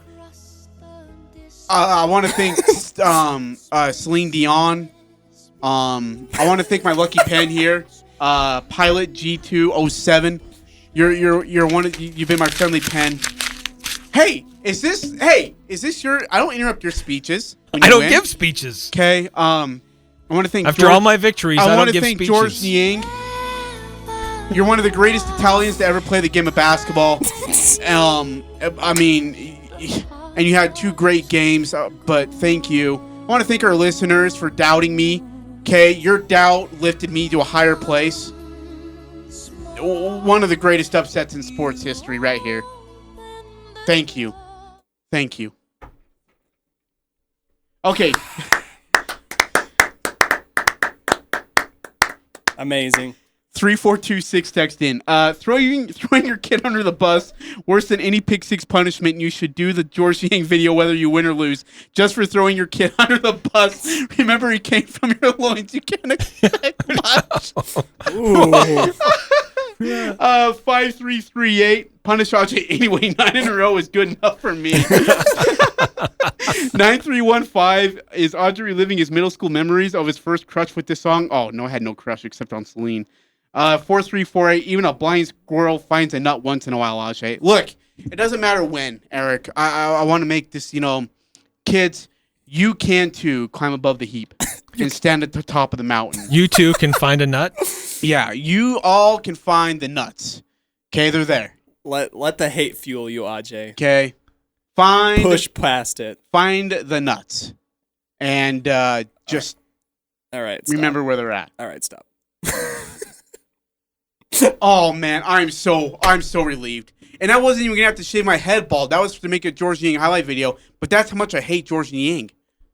I mean, I just can't tell you how much I hate that guy. Like, even when he makes his shot, like he made his first 3 or whatever, and then like he was acting like he hit the game winner. I'm like, George, no one gives a crap because he got fired up. He got a technical. Yeah, like dude, you hit 1 3, okay, and you're soiling yourself. Stop.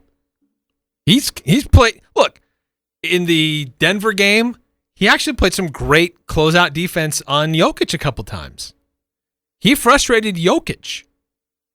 George Niang has come up big for the Jazz in this stretch of games where there's been no Mike Conley, no Donovan Mitchell.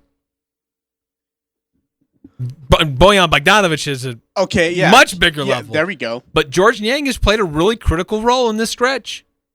We got to come up with a nickname for him. The Italian Malian. He's not from Italy. Dude, he looks like he's from Italy. He acts like he's from Italy. Okay? What does that mean? Well, just like the taunting and stuff. That's, I mean, some of those celebrations. Mm-hmm. Anyways, I hate that guy so much. I'm so grateful. I don't hate the guy. I hate his basketball self. 13 points, 4 rebounds, and an assist versus Denver. Played some really good basketball for the Jazz, especially in the second half. Cool. Maybe I'll wet my pants. But look, I still don't want to make He was a +5. I don't want to make a highlight video on him. And I'm just so grateful I don't have to. And I think he played even a bigger role on Saturday against the against the Rockets. Because he had a very quiet first half and then came alive in the second. 20 points. Leon Rose. 24 points. Why are you points. hating on a guy who made a difference in the last 2 games? Look, 6 for 8 from 3. Oh, okay. Yeah. Okay, so he had 2 great games. I mean, he didn't hit the side of the backboard for the first time in his career. That is wonderful. So not only did he get a career high, but he didn't hit the back side of the backboard for the first time in his career. Hey, speaking of Bojan Bogdanovic, named the Western Conference Player of the Week. How do you say no to that? Awesome. Yeah, 48 points. He was phenomenal. Absolutely phenomenal. I know we'll get into Utah Jazz basketball here in just a bit, but that is, yeah. Hey, since you talked about him with Tim Lacombe, and we asked, what's more concerning, Jordan Clarkson, or Bojan Bogdanovic? And we talked a lot about Bojan. Now, Jordan will get his shot. He'll figure it out. But Bojan and how he has initiated offense, the way he is attacking the basket and making things happen, this is the best basketball he's played, perhaps ever, in a Jazz uniform. Yeah. Last week, 2 weeks? It's crazy. In fact, I love what 1570 texted in our Gil Mortgage text line again, 435-3 3390321. I feel like the Jazz were making Bogey be a spot-up shooter, and they weren't utilizing Bogey's skill as a drive post-up guy. I hope they will keep Bogey doing this even when Donovan and Conley come back. Leave the bulk of the spot-up three-point shooting to the other guys and allow Bogey to get going down the block. Don't get me wrong, I still want Bogey to shoot a three if he's open, but don't strictly rely on the three with Bogey. I don't know if that's as much as Quinn as it is on Bogey, though. Like, if he's going to go to the hoop, I don't think Quinn's going to be like, Bogey, what are you doing? Your job is to stand in the corner and shoot the three. I think part of it is Bogey trying to be more aggressive. Yeah. But I also think it is partly Quinn, because there's been times before where they're like, look, he has a size advantage. Let's put him in the post. He can play with his back to the basket a little bit. Yeah. But I think we're seeing it. You'd see that maybe a couple of plays a game, but mostly he was a spot-up shooter. Sure. But during this last stretch of a week, 2 weeks, he is being more aggressive of taking the action to the hoop. If there's one thing that is frustrating about Bojan over those 2 weeks, is he has really soft hands. Yeah. It's really easy to knock that ball loose if he's going to the hoop. You know, and Gobert... He's got to hold on to it a lot better. Didn't Gobert have soft hands for like the first 3 years? I mean, he just couldn't hold on to anything.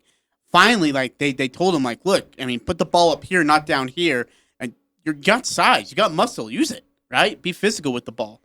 So, yeah, Jazz with 2 big wins over the Nuggets and the Rockets. They got the Warriors tonight in Golden State. Tough one against Steph Curry, who's absolutely cooking right now. So we'll get into that in just a little bit. Hey, by the way, before we go to break, Jaylen Brown, Celtics, right? Here, Cody, out for the season. Is that right? You are correct. Just this breaking news. So here's the thing. The Celtics get clobbered over the weekend. I mean, and then they get, undressed by the Miami Heat last night. They're in a play. I mean, if they lose on Tuesday versus that same Miami. They lost by 6. Dude, they were down by 20. I mean, they lost by 6, but that game wasn't as close as that score says. Gotta give him something for fighting back.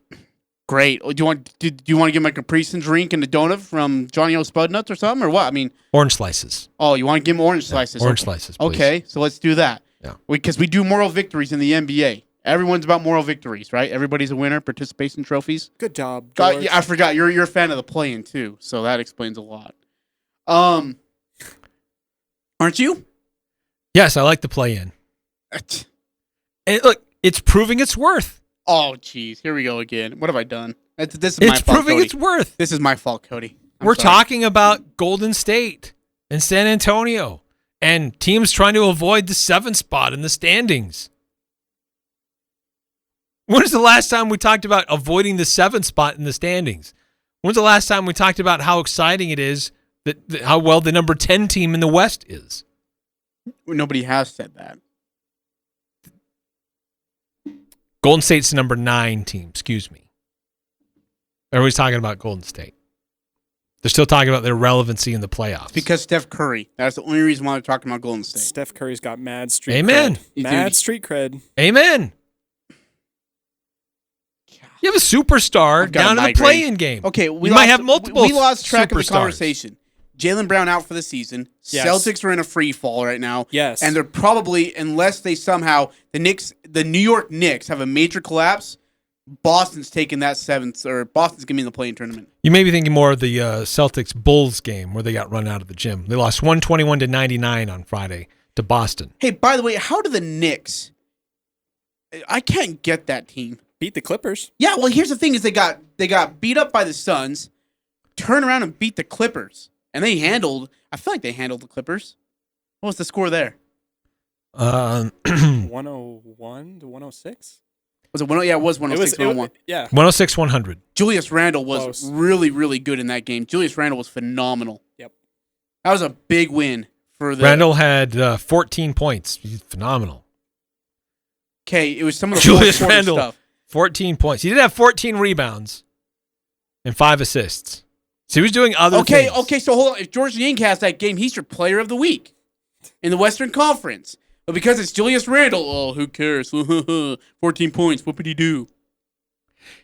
So I think what's going on with the NBA, and I think why I'm a little concerned about Mike Conley and Donovan Mitchell over this last, 2 weeks? Yeah. Week and a half? Is, And I think we're seeing this to some degree with Los Angeles Lakers. I think we're seeing it with the Clippers. I think we're seeing it with Boston.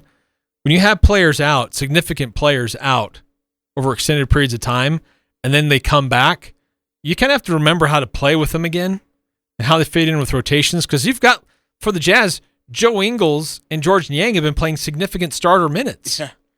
And now you're going to bring Donovan Mitchell and Mike Conley back, and now you got to figure out rotations again. And a guy that's been playing really well as a starter feels like, I got to go back to being a bench guy. And it's harder for me to get into rhythm. No, because here's the thing.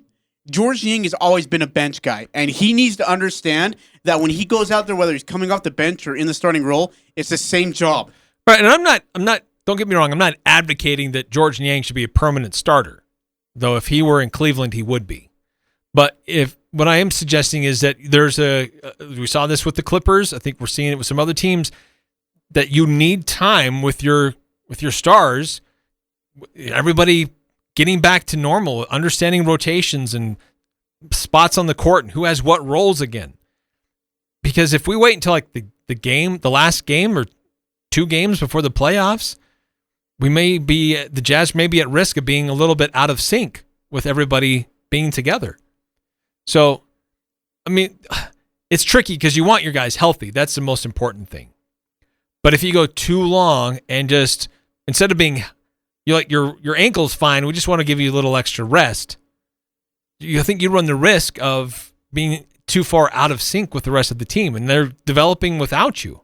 Who's the biggest adjustment you got to make to coming back? Again, Donovan Mitchell is out, by the way, for the rest of this week. Right. That's what makes me concerned. He will not be back, at least not this week. Who's the biggest adjustment you got to make to coming back, Conley or Mitchell? That's a good question. Probably Mitchell. Mitchell, right? Just because he has such high ball usage percentage, right? And he has a style that either, I mean, you don't know it's a wild card. You don't know if he's going to go to the rim. You don't know if he's going to shoot a step back 3 in transition. You don't know exactly what you're going to get from him. Right, because without Mitchell right now and without Conley, a lot of other people are stepping up and sharing the ball a lot. Yeah, swinging it around, attacking from multiple angles. With Donovan, I mean, the team still does that. That's why they've been a successful number 1 team in the NBA. But that probably diminishes a little bit because Donovan can keep the ball in his hands to create if necessary. Yeah, that's a good point. But in the end, really the biggest thing is if Donovan's ankle is not ready, it's okay to give him a little more time to be healthy. You don't want to do a LeBron James where you hurry back and then you play a game and then you're out for another 2 weeks. So, and that's true. But at the same time, if he is healthy and they're just like, look, we know you're healthy, but we also know that if we, with that Nuggets win, they're pretty much locked into the 1-2 spot. We'll see what happens tonight. But if you get a win tonight and things kind of work out your way, 1 or 2, that's kind of where you're standing at. You need a fully healthy Donovan Mitchell. No need to rush it, right? I mean, no need to push the envelope here. No, the Jazz got some help from the Los Angeles Lakers last night, beating the Suns. Anthony Davis played out of his mind, even though he was hurting. But, now the Jazz going into tonight have a 2-game lead over Phoenix. 5763 text into our Gil Mortgage text line. Ajay, how is the George Niang highlight reel coming along? 5763. Let's roll on the Celine Dion. I mean, let's just get it going again. We have been blessed. We have been honored to be announced with. But I'm framing. Can I have you sign this for me? Can I have your autograph? Just it says like I'm gonna put winner and loser and just sign your name on the loser part. Just winning one time in the last 2.5 months means that much to you. Okay, it does. It should mean a lot to everybody. Because Eric, you can overcome anything that you want to overcome. You can be great. No, I'm glad we're letting him have his moment. And the doubt that you face. 5763, I won pick 6, so there's no Niang highlight reel. Thank the Lord. Came down to the tiebreaker. All right, full court press come back. We're going to recap Nuggets, Jazz, Rockets, Jazz. Which one was more impressive? Were Jazz beating the Nuggets or the next night overcoming a really scrappy Rockets team and winning that one on a back-to-back? And again, the Jazz Warriors tonight, 8 o'clock, right, on NBA TV, I believe, is what it's on. So we'll get to that much more here on the Full Court Press on 106.9 The Fan. Hi, this is Ashley with LSS Insurance. You're invited to come learn how to make an informed decision for your retirement, Medicare, and Social Security. It's never too early to plan for the future. The third Thursday, May 20th at 7 p.m., come to our free seminar at our office. Call 752-9493 for details. We will answer your Medicare and Social Security questions. Come the third Thursday, May 20th. Call 752-9493 to RSVP as seating is limited. This is The Herd. The winner in this is also Colin Cowherd. Tom Brady shows us what matters to him. He's been taking pay cuts for 15 years. Number one priority is winning. I've heard Aaron stubborn. Green Bay trying to do things, but stubborn is more important than winning. Ego more important than winning. This is The Herd. Weekdays from 10 to 1 on Sports Talk Radio, 106.9 FM, 1390 AM. The Fan. Daryl's Appliance provides the best repair service. Daryl's techs are trained to pre-diagnose your repair problem before they arrive at your home, so it can be completed on their first trip. As a plus, Daryl's parts department is stocked from A to Z for you do-it-yourselfers, and Daryl's has used parts to save you money. Dishwasher baskets, bake elements, microwave trays, and more. For sales and service since 1970, it's Daryl's Appliance, west on Airport Road. Northern Utah and Southern Idaho's home for sports. It's the Full Court Press on Sports Talk Radio, 106.9 FM, 1390 AM. The Fan.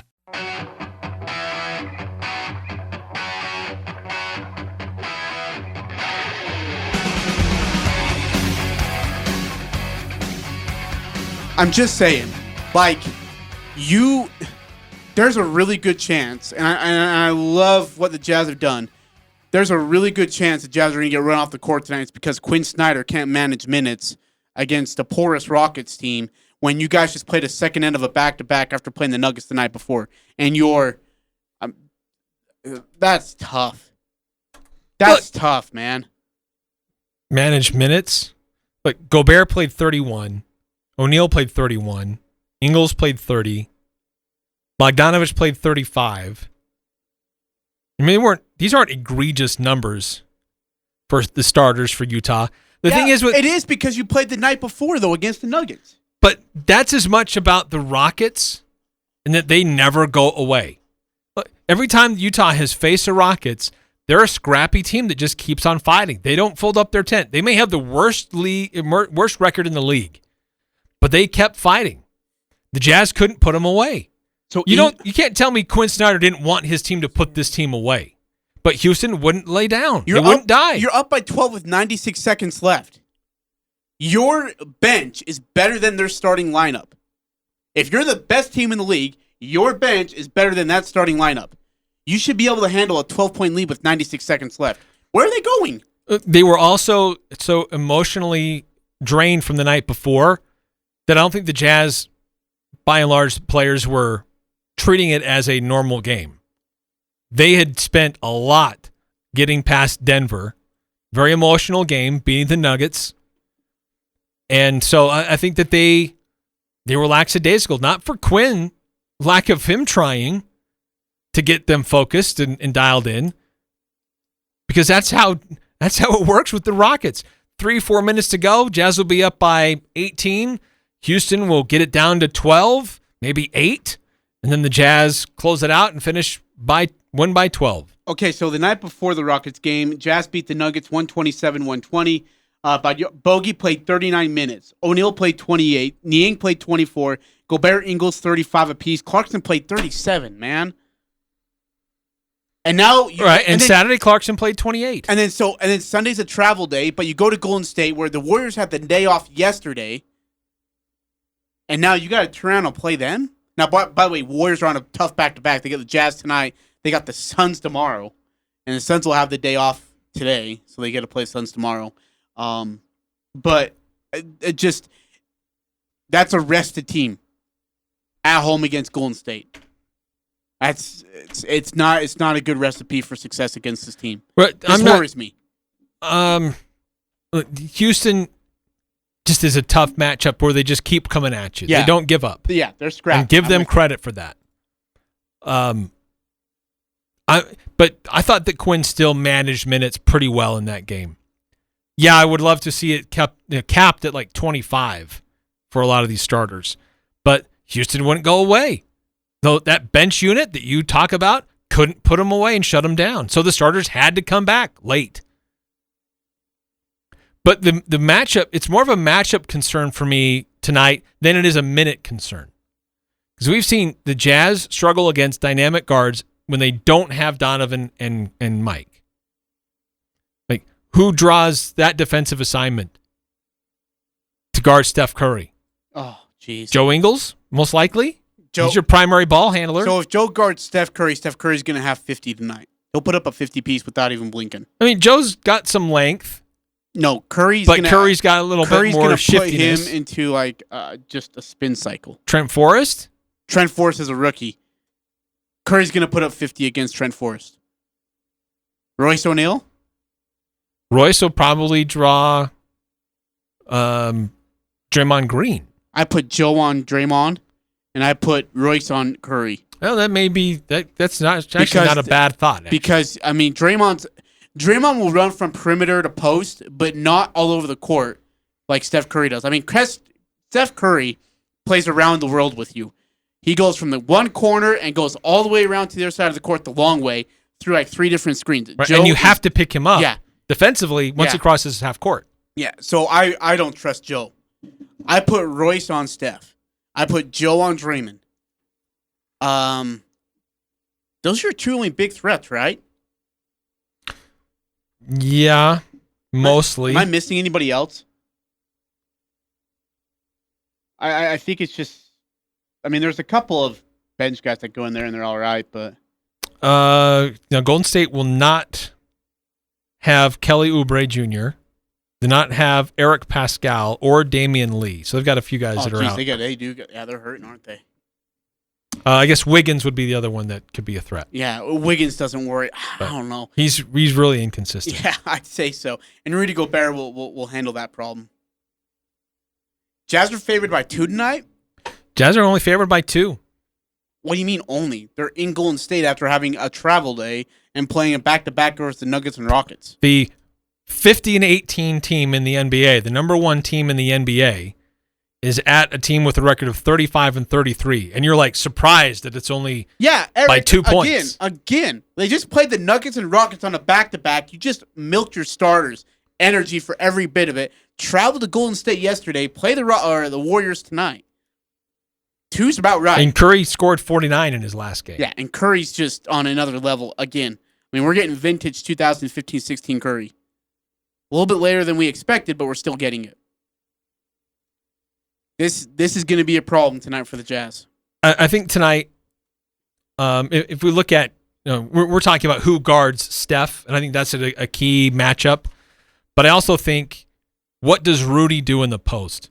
And can Bojan continue on his hot streak? I think if those two can have a great game tonight, the Jazz can mitigate whatever Steph Curry tries to do. And maybe even then some. 5-3-3-8. Ingles will be all over Steph like a kangaroo on a koala. I don't even want to know. I don't even want to know. Is that legal? Animal Planet. Right here on 106.9. We need a clarification text. Where's Steve Irwin? No, we don't want a clarification on that. No, send it in. No, we don't need a clarification on what that is. Ingles is too slow for Curry. I put him on Draymond, and Curry's not that fast. Curry can dribble around you. He's got great ball handling skills. Yes, he'll make you go one way when he's going another. Ingles can't guard that. But Ingles can't length. guard that. He can have all the length he wants. Devin Booker is outsized by Rudy Gobert, but you saw what Devin Booker did to Rudy Gobert. But I think you're right. I think that the more likely matchup will be Royce defending him, picking him up defensively, and maybe Joe picks up Draymond Green or Wiggins. But I think you got to get the more physical, more athletic defender to cover up Steph Curry. So, again, as we already mentioned, the Suns lost to the Lakers last night. Great job by Anthony Davis. By the way, did you feel like you were committing adultery cheering for the Lakers? I felt so dirty and so unclean. Like I've broken a commandment cheering for the Lakers last night. That was gross. I'll never want to do it again. Ever. Only because Kobe Bryant was not playing. Yes, correct. I'm not going to cheer Other for an than Anthony that, you Davis-led would be Lakers team cheering with Alex Caruso. If Kobe's on the team, I'm cool with it. I can handle it. Right. But we're talking about Alex Caruso, Anthony Davis. No, I'd rather take a potato peeler to my kneecap. Yeah, big win to help the Utah Jazz in the standings. So there's 2 games that separate Utah and Phoenix. So here is the Dealio Cheerios. Okay, if Phoenix loses, let's see. Phoenix lost last night. So here is what the chances are. If Utah goes 4-0 through the final 4 games of the season, right? If Utah goes 4-0 or 3-1, they're the number 1 seed. If Utah goes 2-2, and then Phoenix has to go 4-0 to be the 1 seed. If Utah goes 1-3, Phoenix could go 3-1. And if Utah goes 0-4, Phoenix could go 2-2. Again, the Suns have the tiebreaker over the Jazz, but that's what you're looking at. So here's what you do. You lose to Golden State, but then you win the next 3. You're in. You're all about the splits. There is no splits here. You go 3-1. That's not a split, Eric. That's 3-1. How about you go 4-0? Leave no question.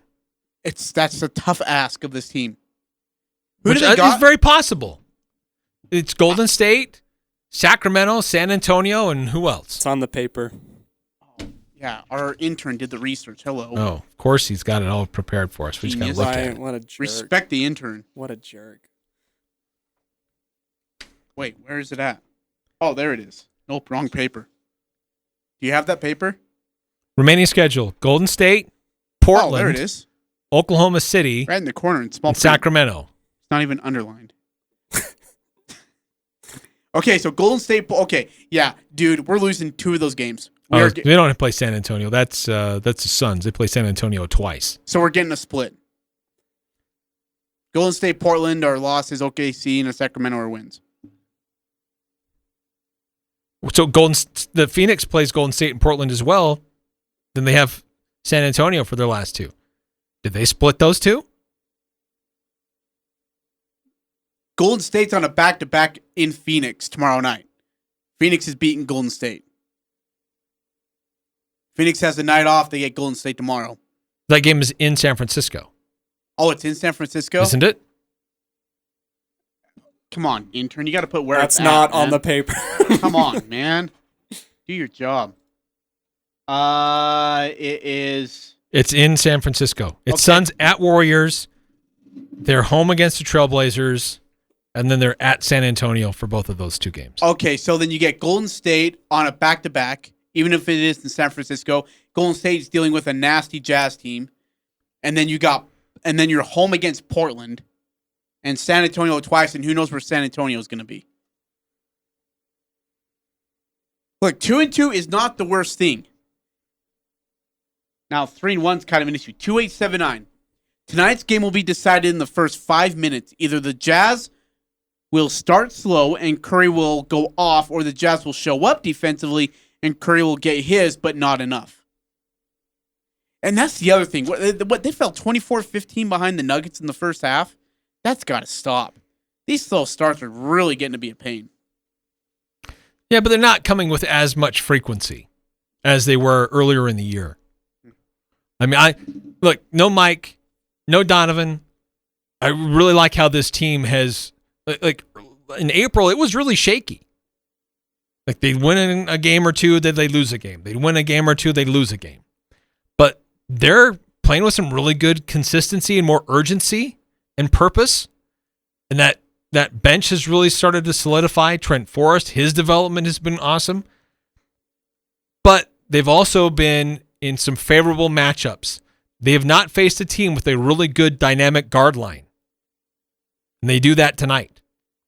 So without your 2 great guards, how well can you match up with someone as dynamic as Steph Curry? That is the big question. By the way, how about, we're talking about Trent Forrest just a little bit. What was it? I think it was, he had the block, right? In the fourth quarter with about 9:05 remaining. Oh, it's a sweet Turns block. into a bogey 3 to make it 106-101. The Rudy Gobert block on Jokic with about 3:19 left in the game. That also turned into a Clarkson 3. Made it a 5-point game. And then... Yeah, the defense has been really clutch. Dude, George Niang. Okay, so at this point, it's a 97-95 game with about 107 left in the third. Niang hits a three from the left corner, celebrates like he won the NBA championship after hitting his first bucket, hits a floater to open up the fourth quarter, and then hits a three on the possession right after that. They go from being down 97-95 to being up 4. Didn't lose the lead after that. George Italian Niang.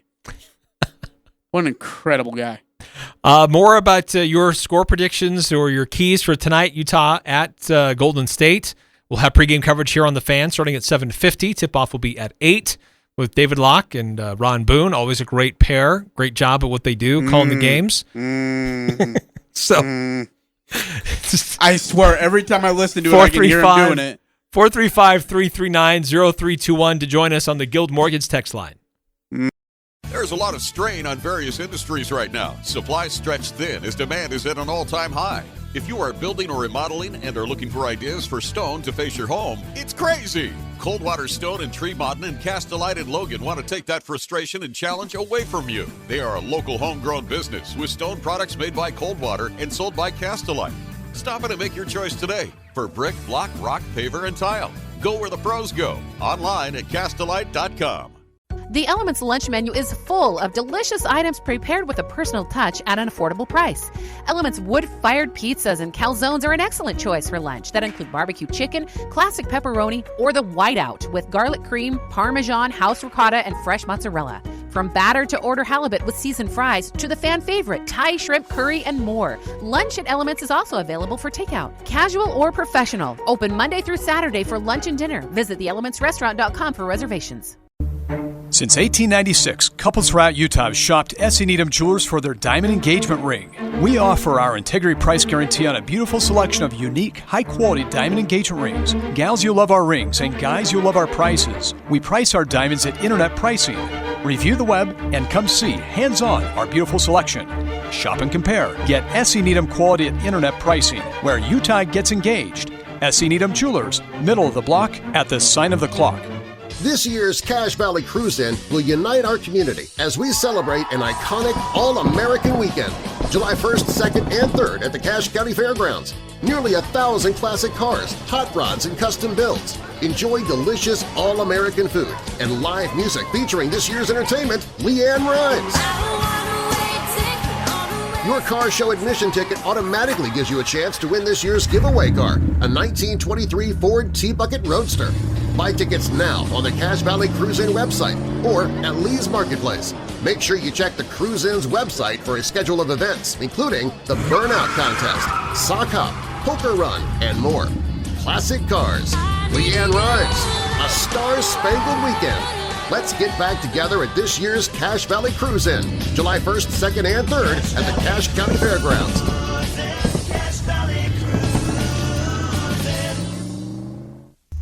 Les Olson Company realizes that having cutting-edge and dependable computer hardware enables the front line of your business to get the job done. They also help you play defense with the most sophisticated IT security products available. Create an all-star work environment with the latest IT products and best support in Cache Valley. Les Olson Company's managed IT is there for you all the way. Visit lesolson.com to learn more.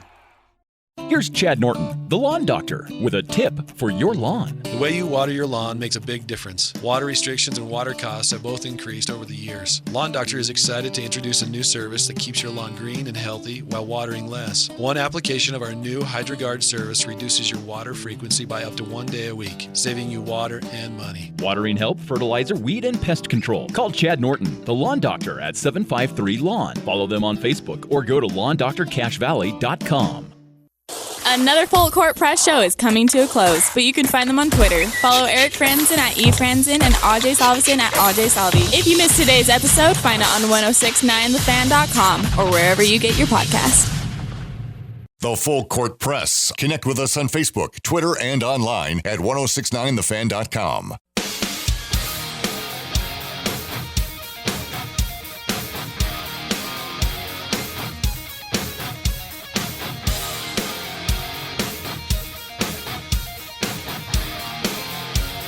I'll never get that image out of my head.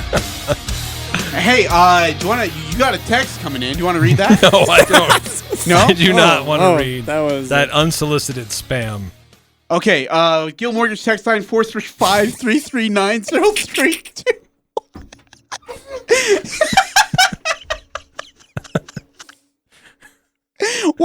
Well, no. Okay, 4034. Ajay should get an award. Losing that many weeks in a row is almost impossible to do, even if you were trying. Right. Okay, yeah. See, Eric, you need to really pay up this time. I always pay up.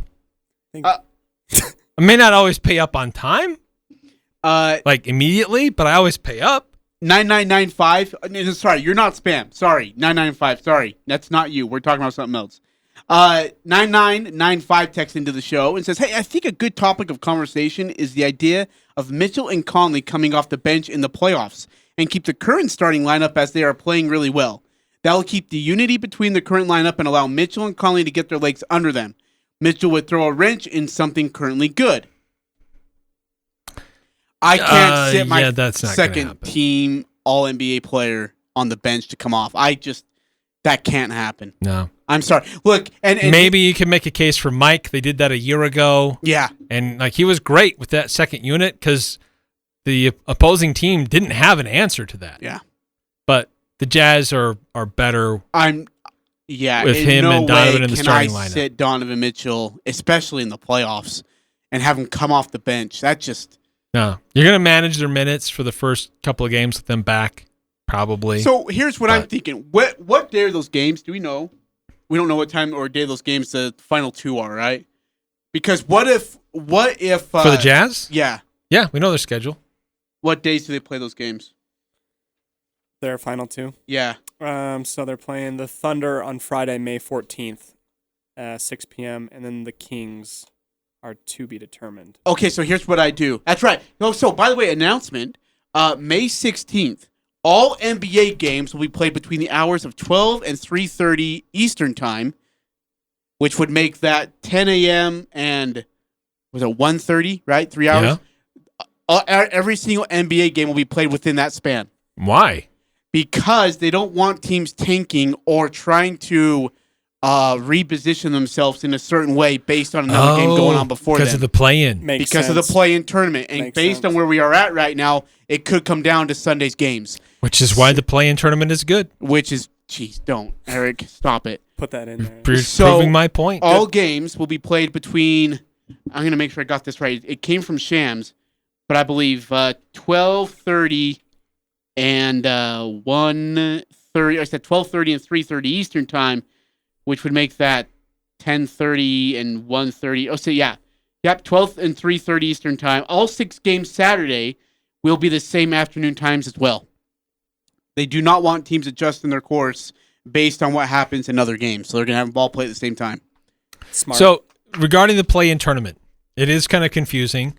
But if it started today, the Lakers would play Golden State. Whomever wins, they earn the number 7 seed for the playoffs. The losers, not out, they play the winner of the 9-10 matchup. So the 9-10 matchup right now is Memphis and San Antonio. And so the winner advances to play the loser of the 7-8. Loser goes home. So, and then if, so let's say the Lakers win. They will advance. Golden State loses. They have to play the winner of Memphis and San Antonio. Whomever wins that game gets the 8 seed. So the Jazz are watching that closely to see who it is that they're going to face. They could face anyone from LA, Golden State, Memphis, or San Antonio. Any one of those 4 teams could advance to play the Jazz.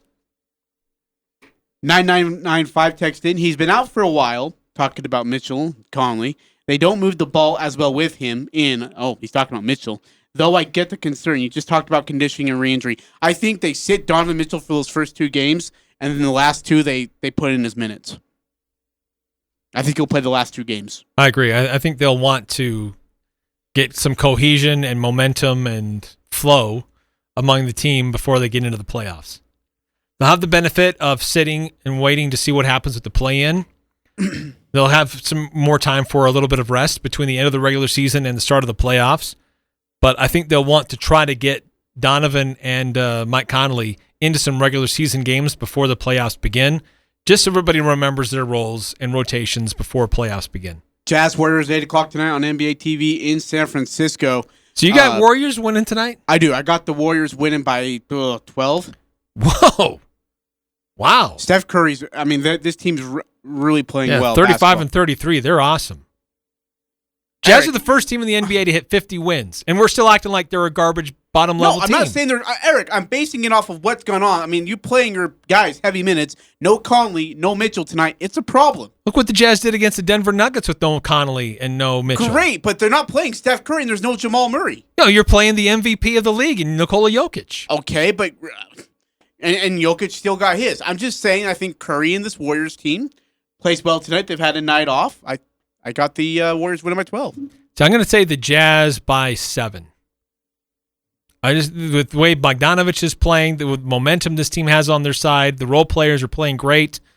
I really like the Jazz in this one. I think they take care of business. 4-0-3-4. Most important thing for the Jazz for the next 2 weeks is to avoid the Lakers in the first round. 9-9-9-5 makes sense. Just an idea that we haven't considered. Right, and I get it. I do, but too. I don't think that it Quinn won't Snyder's be considered by Quinn though.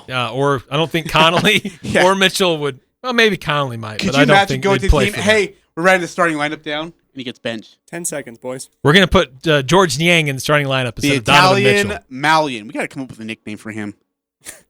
He's not Italian.